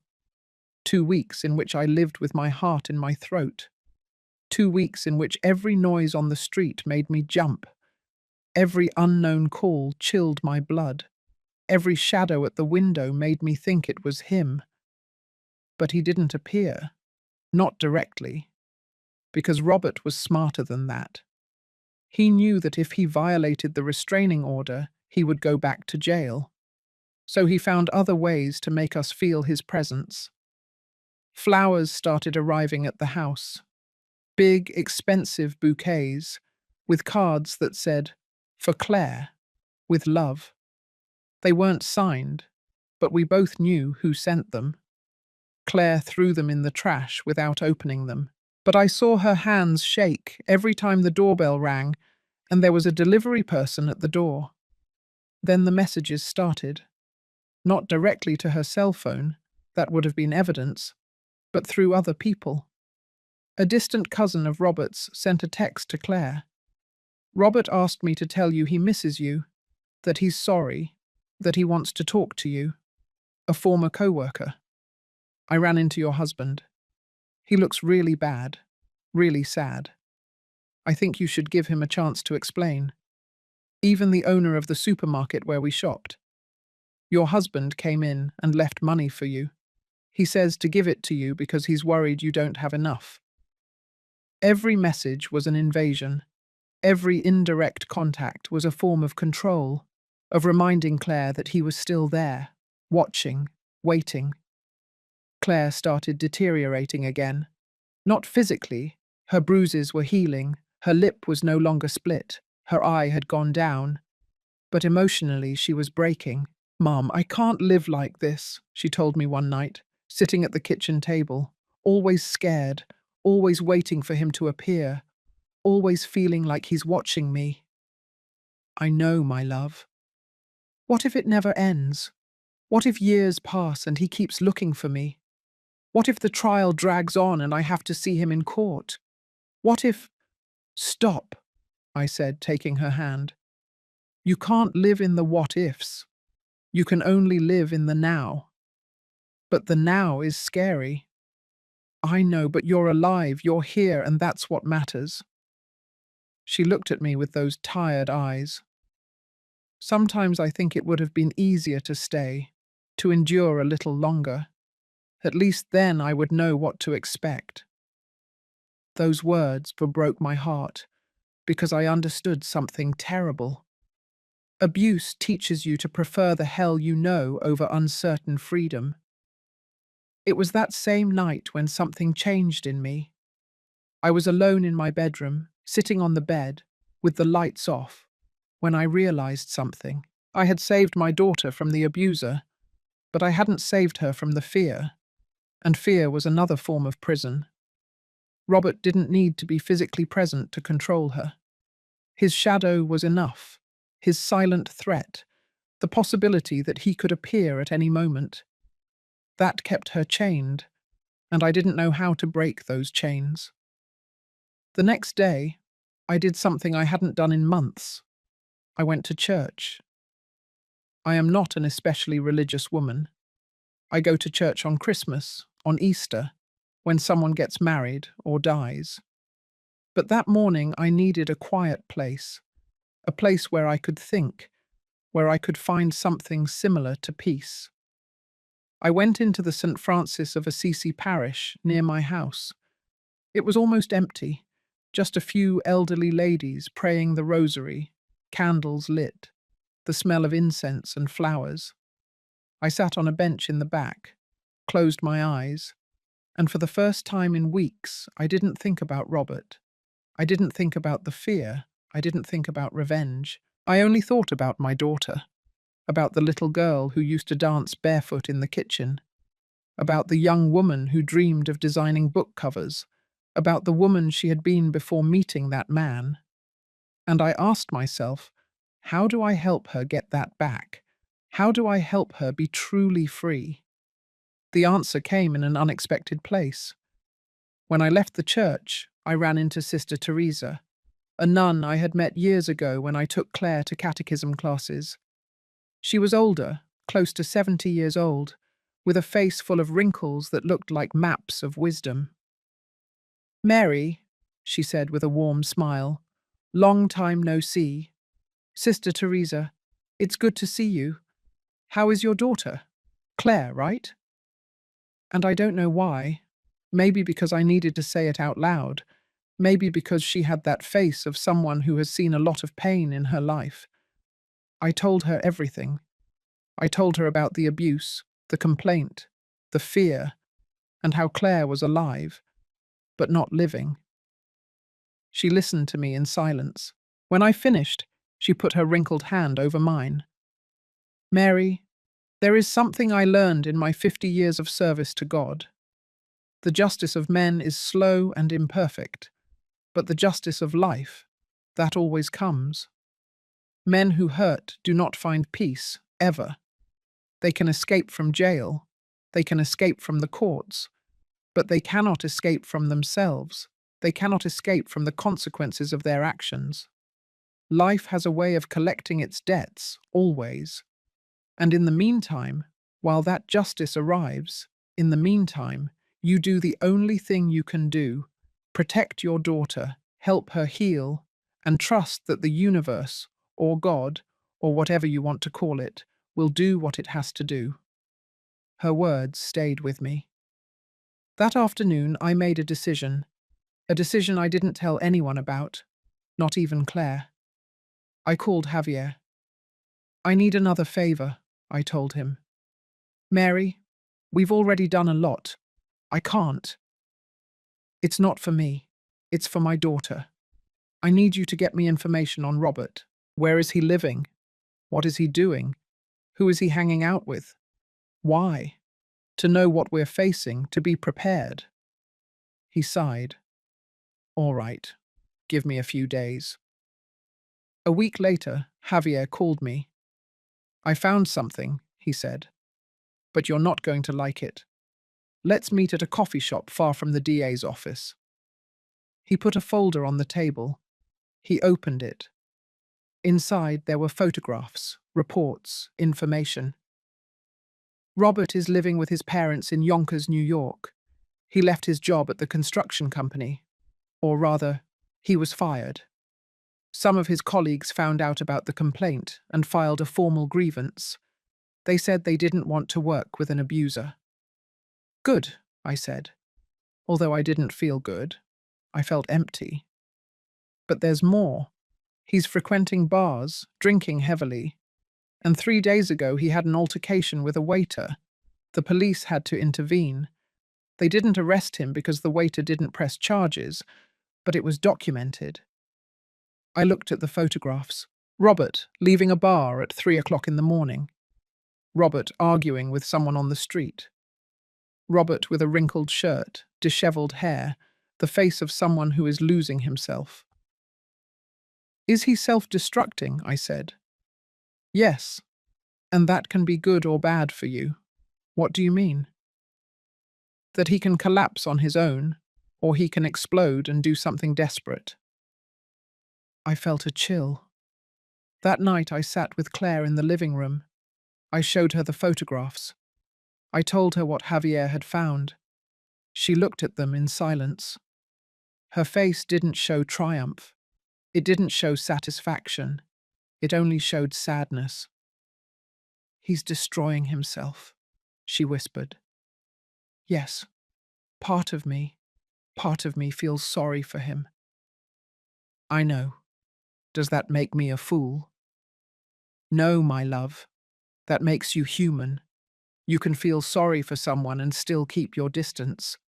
You can wish him well and still protect yourself. She left the photographs on the table. Do you think I can ever forgive him? I don't know. But I do know that forgiveness doesn't mean going back. It means letting go.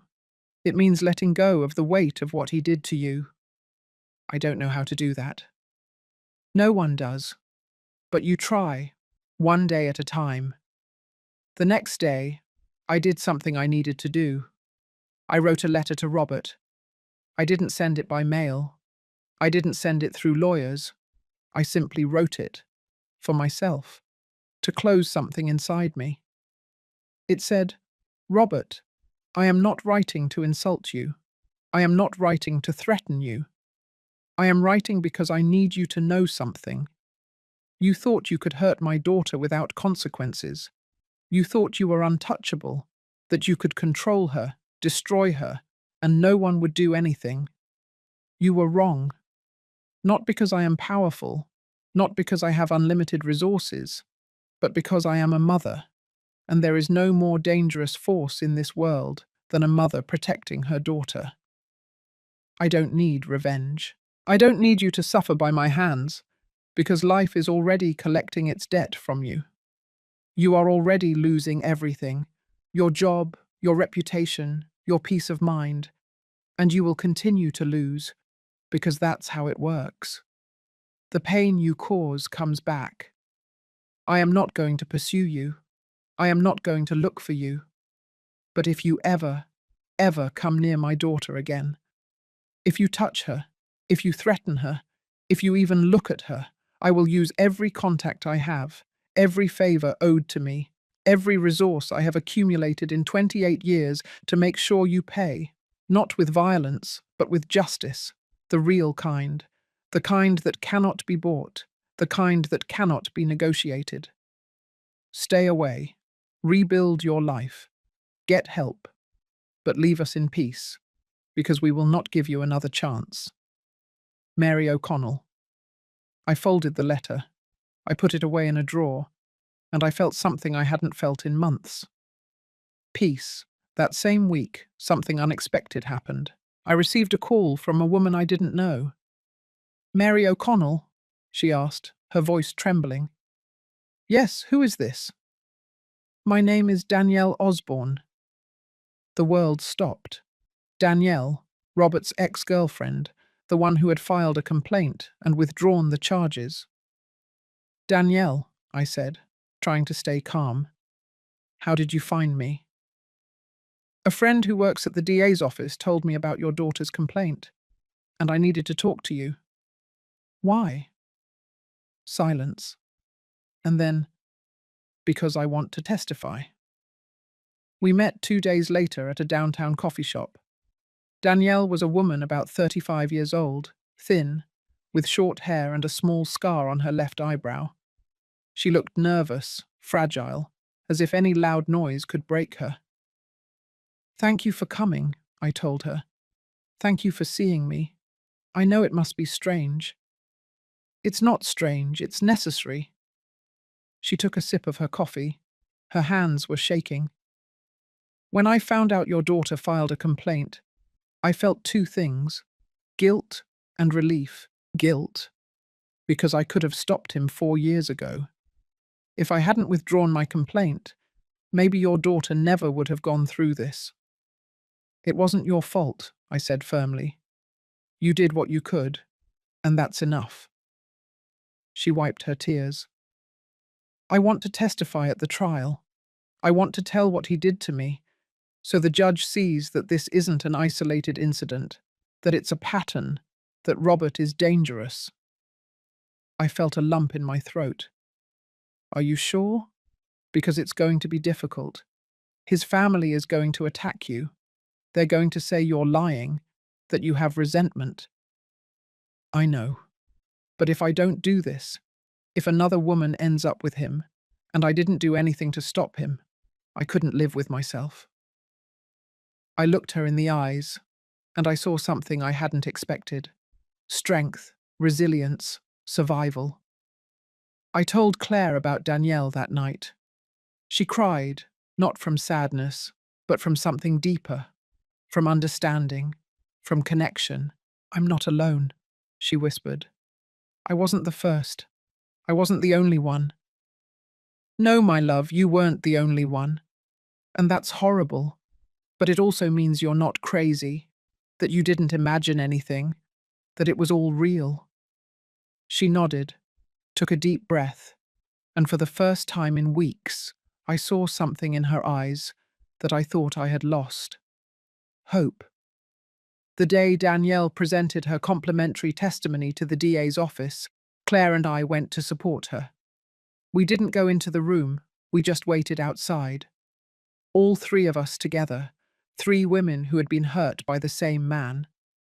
When Danielle came out, she was exhausted, but also relieved. "It's done," she said. "I did my part." Claire hugged her. "Thank you. Thank you for being brave. Thank you, because your complaint gave me the courage to come back." We stood there, the three of us, in the DA's office hallway, hugging, crying, releasing years of pain. And I understood something. Justice doesn't always come from the courts.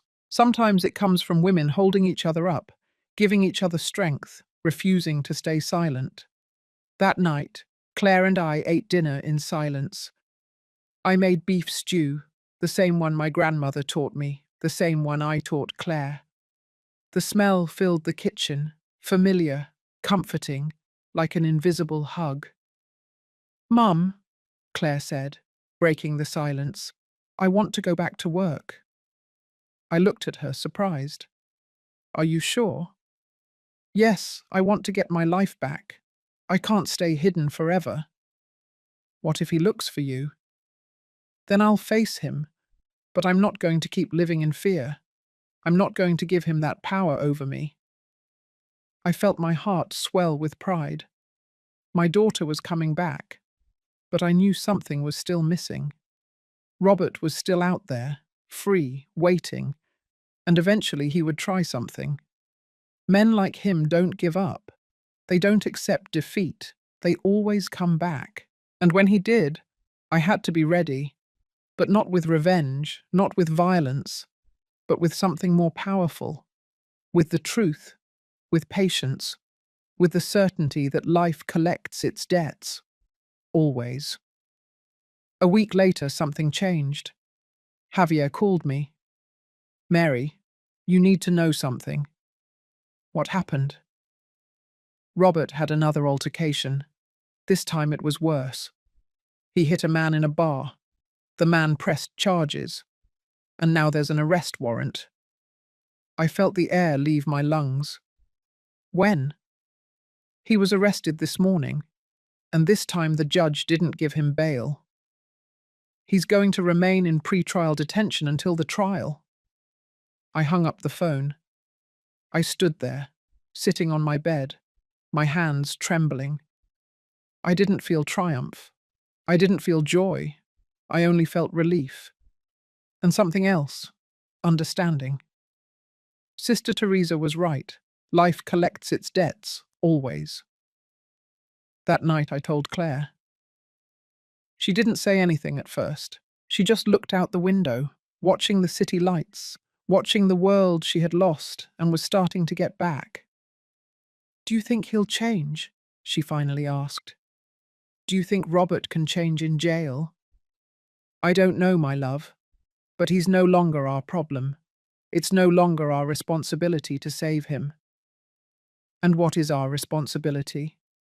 "To live, to heal, to be happy." She turned to me. She smiled. A small, shy, but real smile. "I think I can do that. Me too." And in that moment, sitting in my living room, with my daughter by my side, I understood something.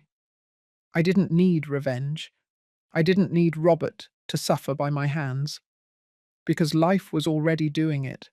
His own decisions, his own actions, his own consequences. I only needed to protect my daughter and let the universe do the rest.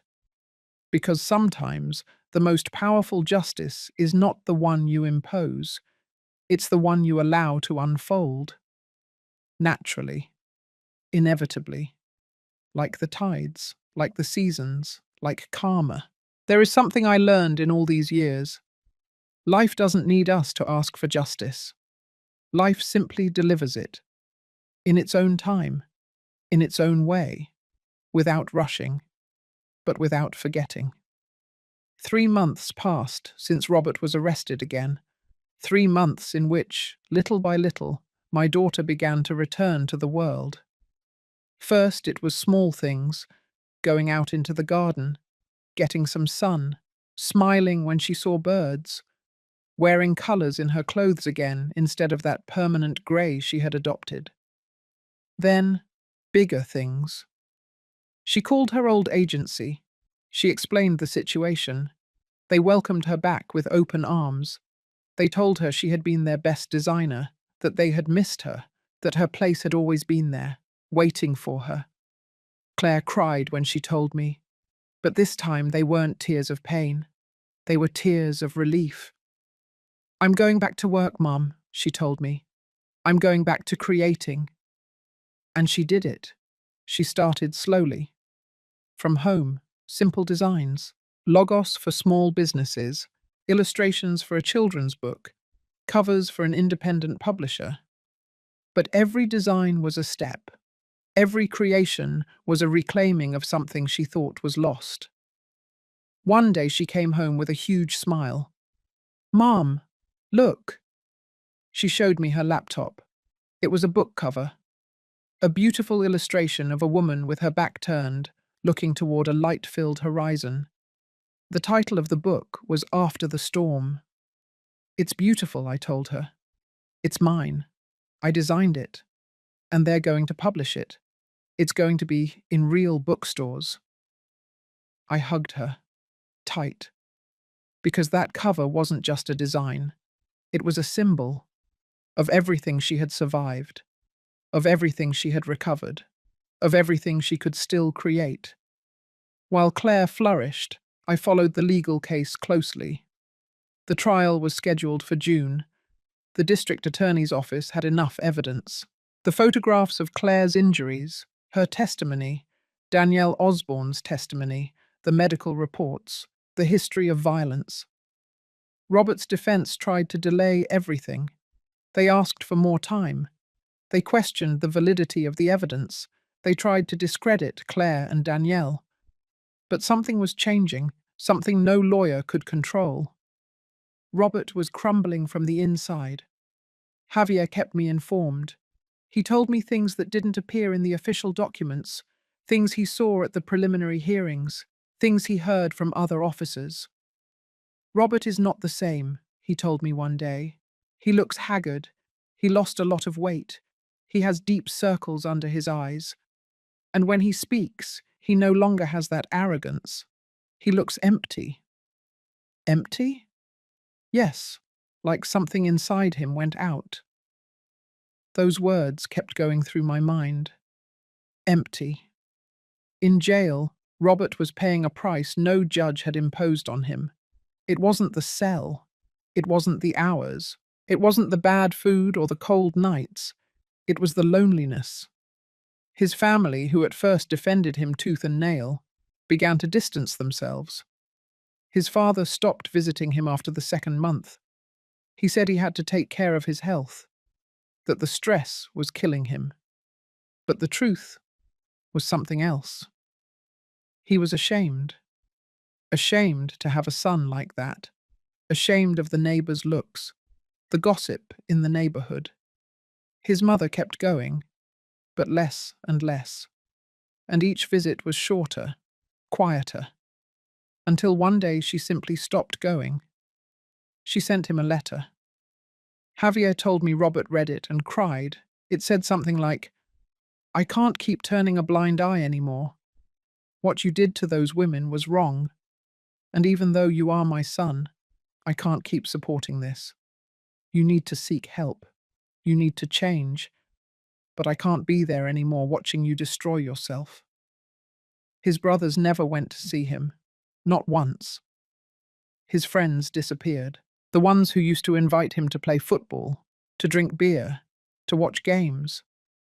None of them answered his calls from jail, and the loneliness began to devour him.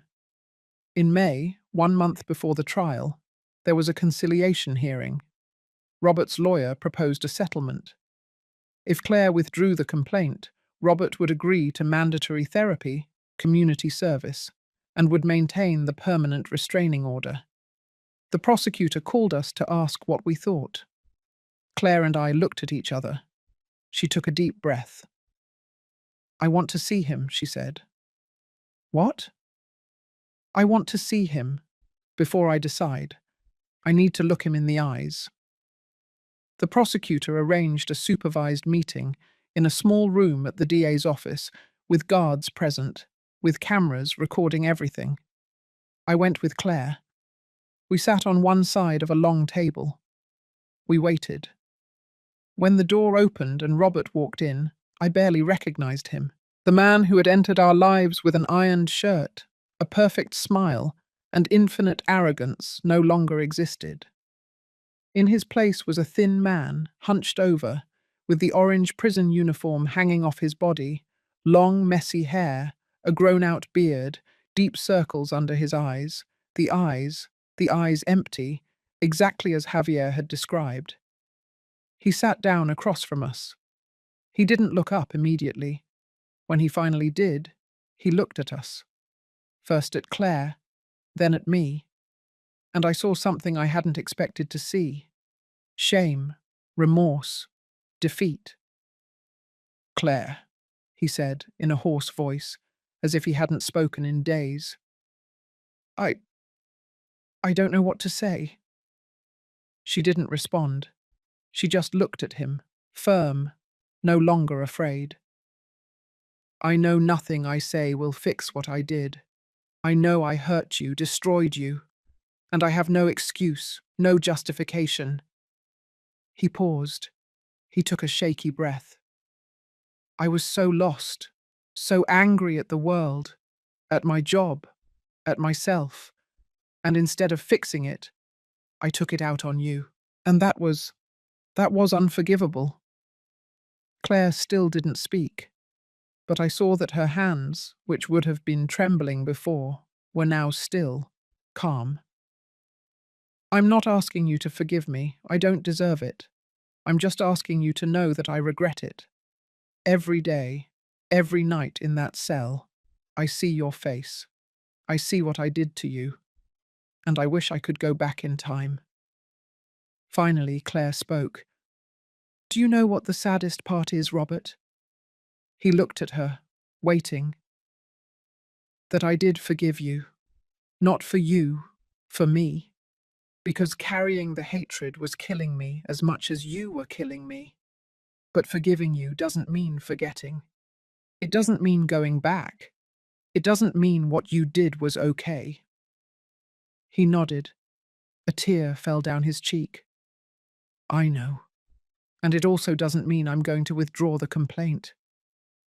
His face winced, but he didn't protest. He just lowered his head. "You need to pay for what you did. Not for revenge, but because it's the right thing to do. Because if you don't pay, you'll do the same thing to someone else. And I'm not going to carry that guilt." Claire stood up. I stood up with her. "I hope you find help, Robert. I hope that in that jail you find a way to become a better man. Not for me, but for you. Because as you are now, you are dead inside." And we walked out of the room. When the door closed behind us, Claire collapsed in my arms. But it wasn't the crying from before. It wasn't the crying of the victim. It was the crying of someone who had just closed a chapter, of someone who had just freed herself from the last chain. "It's over, Mum," she whispered. "It's really over." The trial was in June, as scheduled. Claire testified, with a firm voice, without breaking. She told everything, every blow, every insult, every humiliation. Danielle also testified. Her voice trembled, but she didn't stop. She talked about her experience, how Robert had manipulated, controlled, and hurt her. The defense lawyers tried to discredit them, but they couldn't. Because the evidence was overwhelming. Because two women, at two different times, had lived exactly the same thing. And because the judge, a 50-year-old woman with a stern look, was not willing to let this go. The verdict came 3 weeks later. Guilty. Aggravated domestic violence, threats, coercive control, 8 years in prison, with no possibility of sentence reduction for good behavior until serving at least 5 years. Permanent restraining order upon release, mandatory psychological therapy.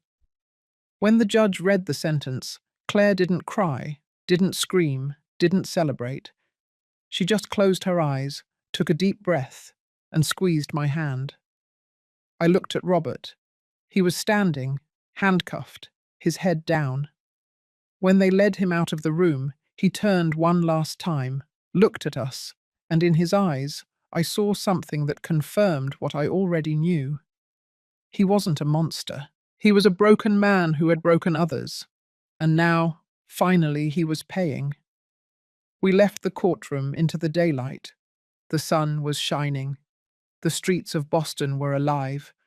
People walking, children playing, street vendors selling shaved ice and boiled corn on the cob. Life. Pure life. Claire breathed the fresh air, raised her face to the sun, and smiled. "Mom," she said, "I'm hungry." I laughed, for the first time in months. I truly laughed. "What do you want to eat?" "Barbecue, with freshly made tortillas, and a really cold iced tea." "Then let's go." And we went. We ate at a small restaurant near the downtown crossing market.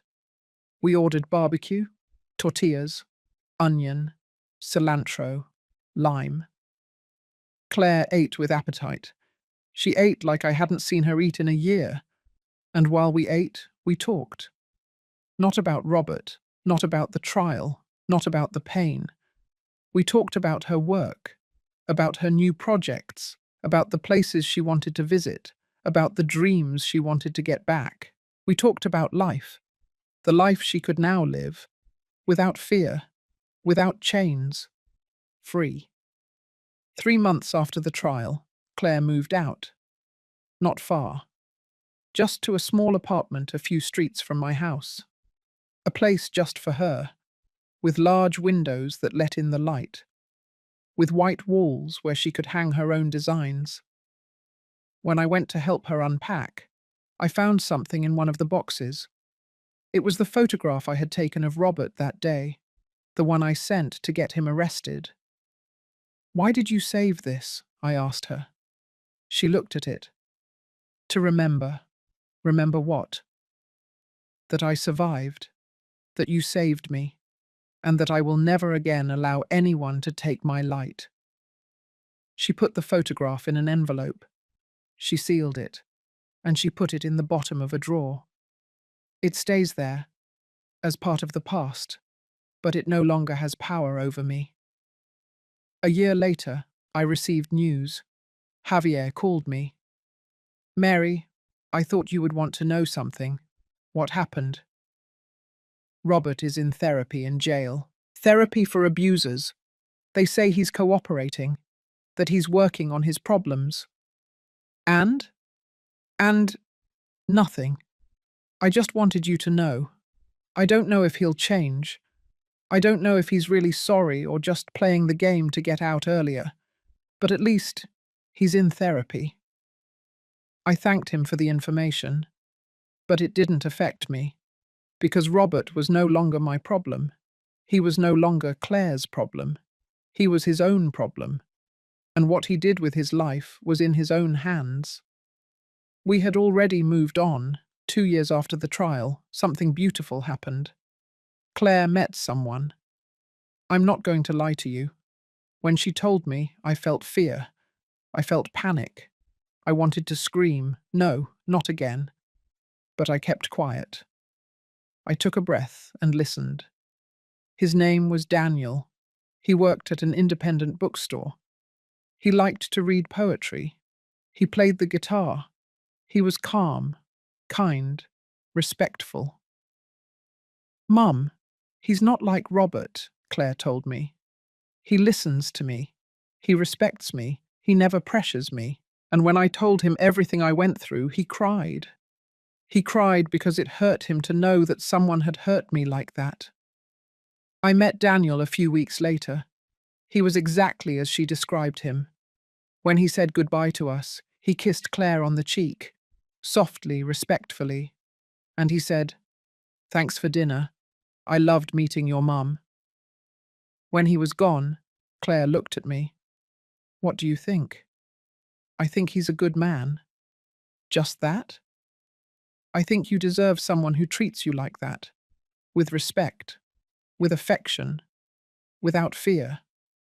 She smiled. I think so too. 3 years after the trial, something else happened. I received a letter. It had no return address, but I recognized the handwriting. It was from Robert's mother. It said, Mary, I don't know if you'll read this. I don't know if you hate me. I wouldn't blame you if you did. I want you to know that I am very sorry for what my son did to your daughter. I regret having been blind. I regret having defended the indefensible. Robert is in therapy. He is trying to change. I don't know if he'll succeed, but at least he's trying. I am also in therapy because I realized that I failed. I failed as a mother. I failed to see the signs. I failed by raising him to think that men could take out their frustration on women. I am not asking for forgiveness. I know I don't deserve it. I only ask you to know that your daughter was brave, that the two of you were brave, and that because of you, my son is finally facing what he did. And so am I. Thank you. Susan Spencer. I read the letter twice. I put it in a drawer. I didn't reply to it because I didn't have to, because that letter wasn't for me to give her peace. It was for her to start finding peace for herself. And then, 4 years after the day I took that photograph, I received a call that closed everything. It was Javier. Mary, Robert had a collapse in jail. My heart stopped. What happened? It wasn't anything physical. It was emotional. He had a crisis. He tried to hurt himself. They put him on psychiatric watch. He's very bad, Mary. I felt something strange in my chest. It wasn't satisfaction. It wasn't joy. It was sadness. Sadness for a man who had everything and lost everything because of his own decisions. And what's going to happen to him? He's going to continue intensive therapy. They say he's finally confronting the damage he caused, that he's finally seeing what he really is. And that's good? I don't know. But it's the beginning. Maybe. Who knows? I hung up the phone, and I sat there, in my kitchen, with a cup of coffee in my hands, thinking about everything that had happened, about how life collects its debts, about how justice, sometimes, doesn't come from the courts. It comes from natural consequences, from karma, from the universe adjusting balances. Was someone you love ever called crazy for asking for help? Did you see that same emptiness in the eyes of the person who hurt her years later? Life always collects its debts. Always. You don't need to take revenge. You don't need to take justice into your own hands. You only need to protect yourself, walk away, and trust that what someone sows, sooner or later they will reap. Tell me if you've seen that. If you've seen how life settles accounts when we have already let go. Because in the end, the most powerful thing you can do is not destroy the person who hurt you. It's to rebuild yourself. It's to live well. It's to be happy. That is the best revenge. That is true justice. They say time heals all wounds. And I used to believe that was a lie. But now, 5 years after that afternoon when I took that photograph, I understand that it's not about healing. It's about learning to live with the scars, about turning pain into wisdom, about transforming darkness into light. Today is Sunday. Claire is sitting in my garden under the pecan tree my mother planted 30 years ago. She has a laptop on her legs. She's working on a new design. From time to time, she looks up, looks at the sky, smiles. Daniel is with her. He's making her lemonade. He gets her a blanket when the wind blows. He kisses her on the forehead before going into the house to get the plates for lunch. And I'm here, in my kitchen, preparing meatloaf. The same meatloaf my grandmother taught me to make. The same one I taught Claire. The one she now wants to learn to perfect, so she can teach it to, well, to whoever comes next. Because yes, Claire is 3 months pregnant. It's a girl. And when she told me, I cried. Not from sadness, but from something I can't explain in words. Because my daughter, who was so broken, who was so close to losing her life, is now creating a new life. And that is a miracle. A few days ago, Claire and I were talking about what to name the baby. I want to name her Mary, she told me. No, I immediately replied. Give her a name that is only hers, a name that doesn't carry my history or yours, a clean name, new. She looked at me with those honey-coloured eyes that now shine again. And what name do you suggest? I don't know, but when you see her, you will know. Just like I knew your name was Claire from the moment they put you in my arms. She smiled. Claire means bright, right? Yes. Well then, my daughter is going to have a name that means free, because that's what I want her to be. Free. Always. And in that moment, I knew that my daughter was no longer a victim. She was a survivor. She was a warrior. She was a mother. People sometimes ask me how I did it, how I found the strength to act, how I had the courage to use my contacts, how I didn't break when everything seemed impossible. And the truth is simple. I had no choice. When you love someone, when you really love someone, no fear is greater than that love. When I saw my daughter destroyed, when I saw her life slipping through my fingers, something inside me ignited. It wasn't bravery. It was instinct. It was survival. It was that ancestral power that every mother has, to protect her young, no matter the cost. But I also learned something important in this process. I learned that saving someone doesn't mean carrying their life. For a long time, after everything happened, I felt like I had to be constantly vigilant, always alert, always taking care of Claire, as if she were a small child who could break at any moment. And that was hurting both of us. Because she needed space to heal. She needed to make her own mistakes. She needed to learn to trust herself again. And I needed to understand that my job wasn't to control her. It was to love her, to be present, and to let her fly. There is a conversation Claire and I had 1 year ago that I will never forget. We were having dinner, alone. She was already living in her apartment, but she came to visit me every week. Mum, she said suddenly, I never really thanked you for what you did. You don't have to thank me. Yes, I do, because you risked everything. Your job, your reputation, your contacts, for me. I would do it 1,000 times again. She wiped her tears. I know you would, but I want you to know that it wasn't in vain, that everything we suffered, everything we went through was worth it. Because now I am free. And not just free from Robert, truly free. Free from the shame, the fear, the guilt. You don't feel guilty anymore. Sometimes I do. There are still days when I wonder why I stayed so long. Why didn't I see the signs? Why did I believe his lies? That's normal. I know. But now when those thoughts come, I let them go. I no longer cling to them. I understand that I did the best I could with what I knew at the time, and that is enough.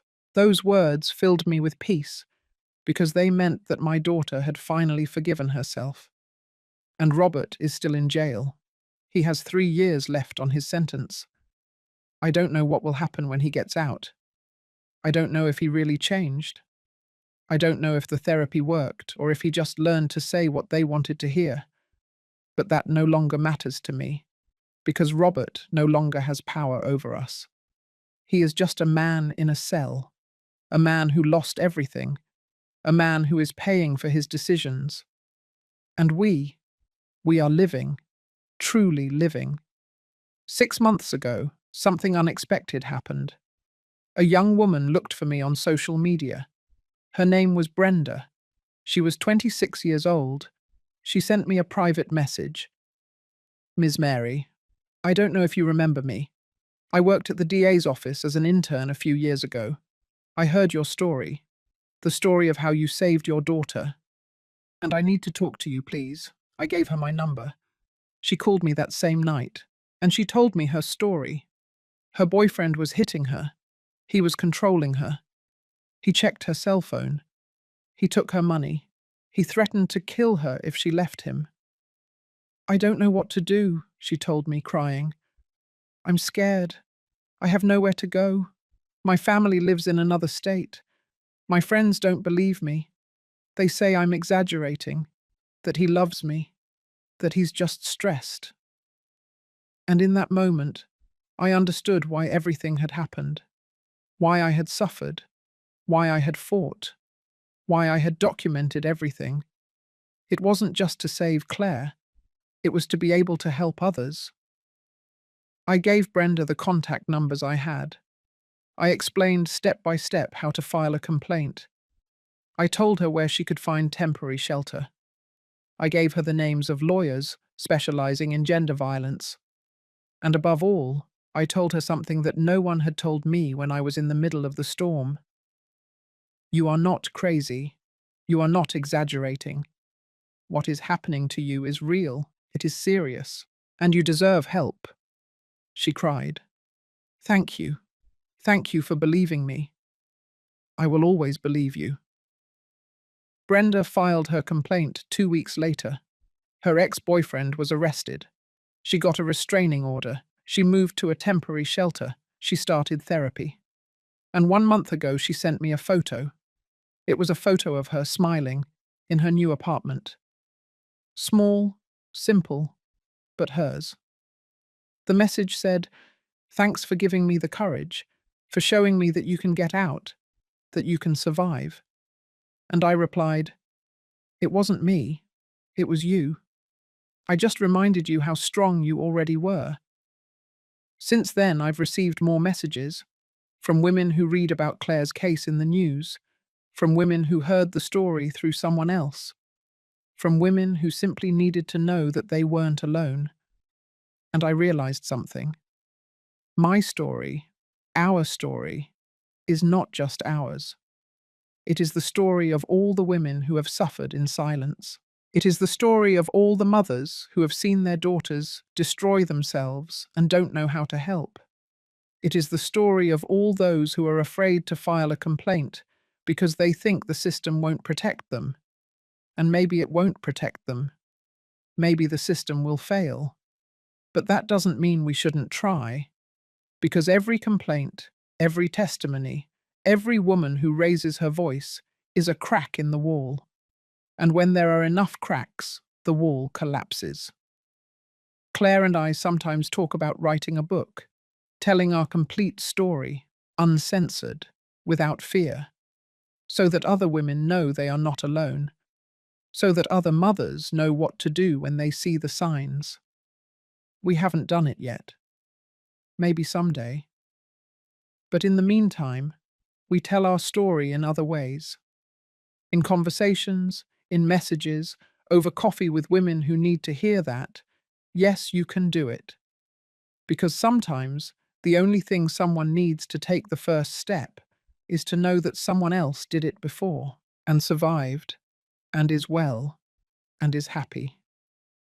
Today, as I prepare this meatloaf, as I listen to Claire and Daniel's laughter in the garden, as I think about the granddaughter who is on the way, I realize something. I didn't lose 5 years of my life fighting this battle. I gained a daughter. I gained peace. I gained wisdom. And I gained the certainty that a mother's love can move mountains. It can break chains. It can change destinies. If you are listening to this story and you relate to it, if you see something of your own life in my words, if you are afraid but you also have that feeling that something is wrong, I want you to know something. You are not crazy. You are not exaggerating. It is not your fault. And yes, you can get out. Maybe not today, maybe not tomorrow, but you can. Seek help. Talk to someone you trust. Document everything. And when you are ready, take the step. Because the life that awaits you on the other side of fear is beautiful. It is free. It is yours. And if you are a mother, if you are watching your daughter, your sister, your friend, change. If you see signs but don't know what to do, trust your instinct. Don't keep quiet. Don't let shame or what people will say stop you. Because at the end of the day, the only thing that matters is that the person you love is alive and free and safe. Everything else is fixed with time. Claire just came into the kitchen. She's here to help me chop cilantro. It smells delicious, Mum, she says. Thanks, my love. It's almost ready. She stands beside me. We chop in silence. That comfortable silence that only exists between mothers and daughters who have survived storms together. Mum, she says after a while, when my daughter grows up and asks about you, about her grandmother, what do you want me to tell her? I stop. I think. Tell her that her grandmother wasn't perfect, that she made mistakes, that she was afraid, but that when she had to choose between keeping quiet or protecting you, she chose to protect you. Always. Claire smiles. She hugs me around the waist. I'm going to tell her that. And I'm also going to tell her that thanks to you, she will grow up in a world where her mum knows what true love is and what it is not. We go out to the garden with the food. We set the table under the pecan tree. Daniel helps serve. Claire brings the warm tortillas wrapped in a cloth napkin. We sit down, the three of us. Soon we will be four, and we toast, with iced tea, with lemonade, with the simple and beautiful life we built after the storm. To strong women, Daniel says. To those who survive, Claire says. To those who protect, I say, and we clink our glasses. Before we eat, Claire takes out her cell phone. Mum, I want to show you something. She shows me the screen. It's the design for a new book cover. The title, the photograph that changed everything. What is this? I ask. It's the book I'm going to illustrate. It's the story of a mother who saves her daughter from a violent marriage. It's not our story exactly, but it's very similar. I look at the design. It's beautiful. A woman with her back turned, holding a cell phone, and on the cell phone screen a bright light. It's perfect, I tell her. It is, because it's real, because it happened and because it matters. We eat slowly, savoring every bite, every conversation, every laugh. And I realize that this is true justice, not Robert in a jail, not the judge's sentence, but this. My daughter, alive, happy, free, creating a family, creating art, creating a future. That is the victory. That is the most powerful revenge, to live well, to love well, to be happy. When the afternoon ends and they leave, I stay alone in my kitchen. I wash the dishes, clean the table, turn off the lights, and before going to sleep, I open the drawer of my dresser. There it is, the photograph of Robert, the one I took 5 years ago, the one I sent to that number, the one that changed everything. I look at it one last time, and I tear it up into small, unrecognizable pieces, and I throw it in the trash, because I don't need it anymore. I no longer need to remember that moment. I no longer need to remember the fear, because I have more important things to remember, like Claire's laugh, like the first cry of my granddaughter when she is born, like the peaceful mornings, the family Sundays, the nights without fear. That is what I want to take with me, not the darkness, but the light. And now, as I tell you this, wherever you are listening to me, I want you to know something. If my story helps a single woman open her eyes, it will have been worth it.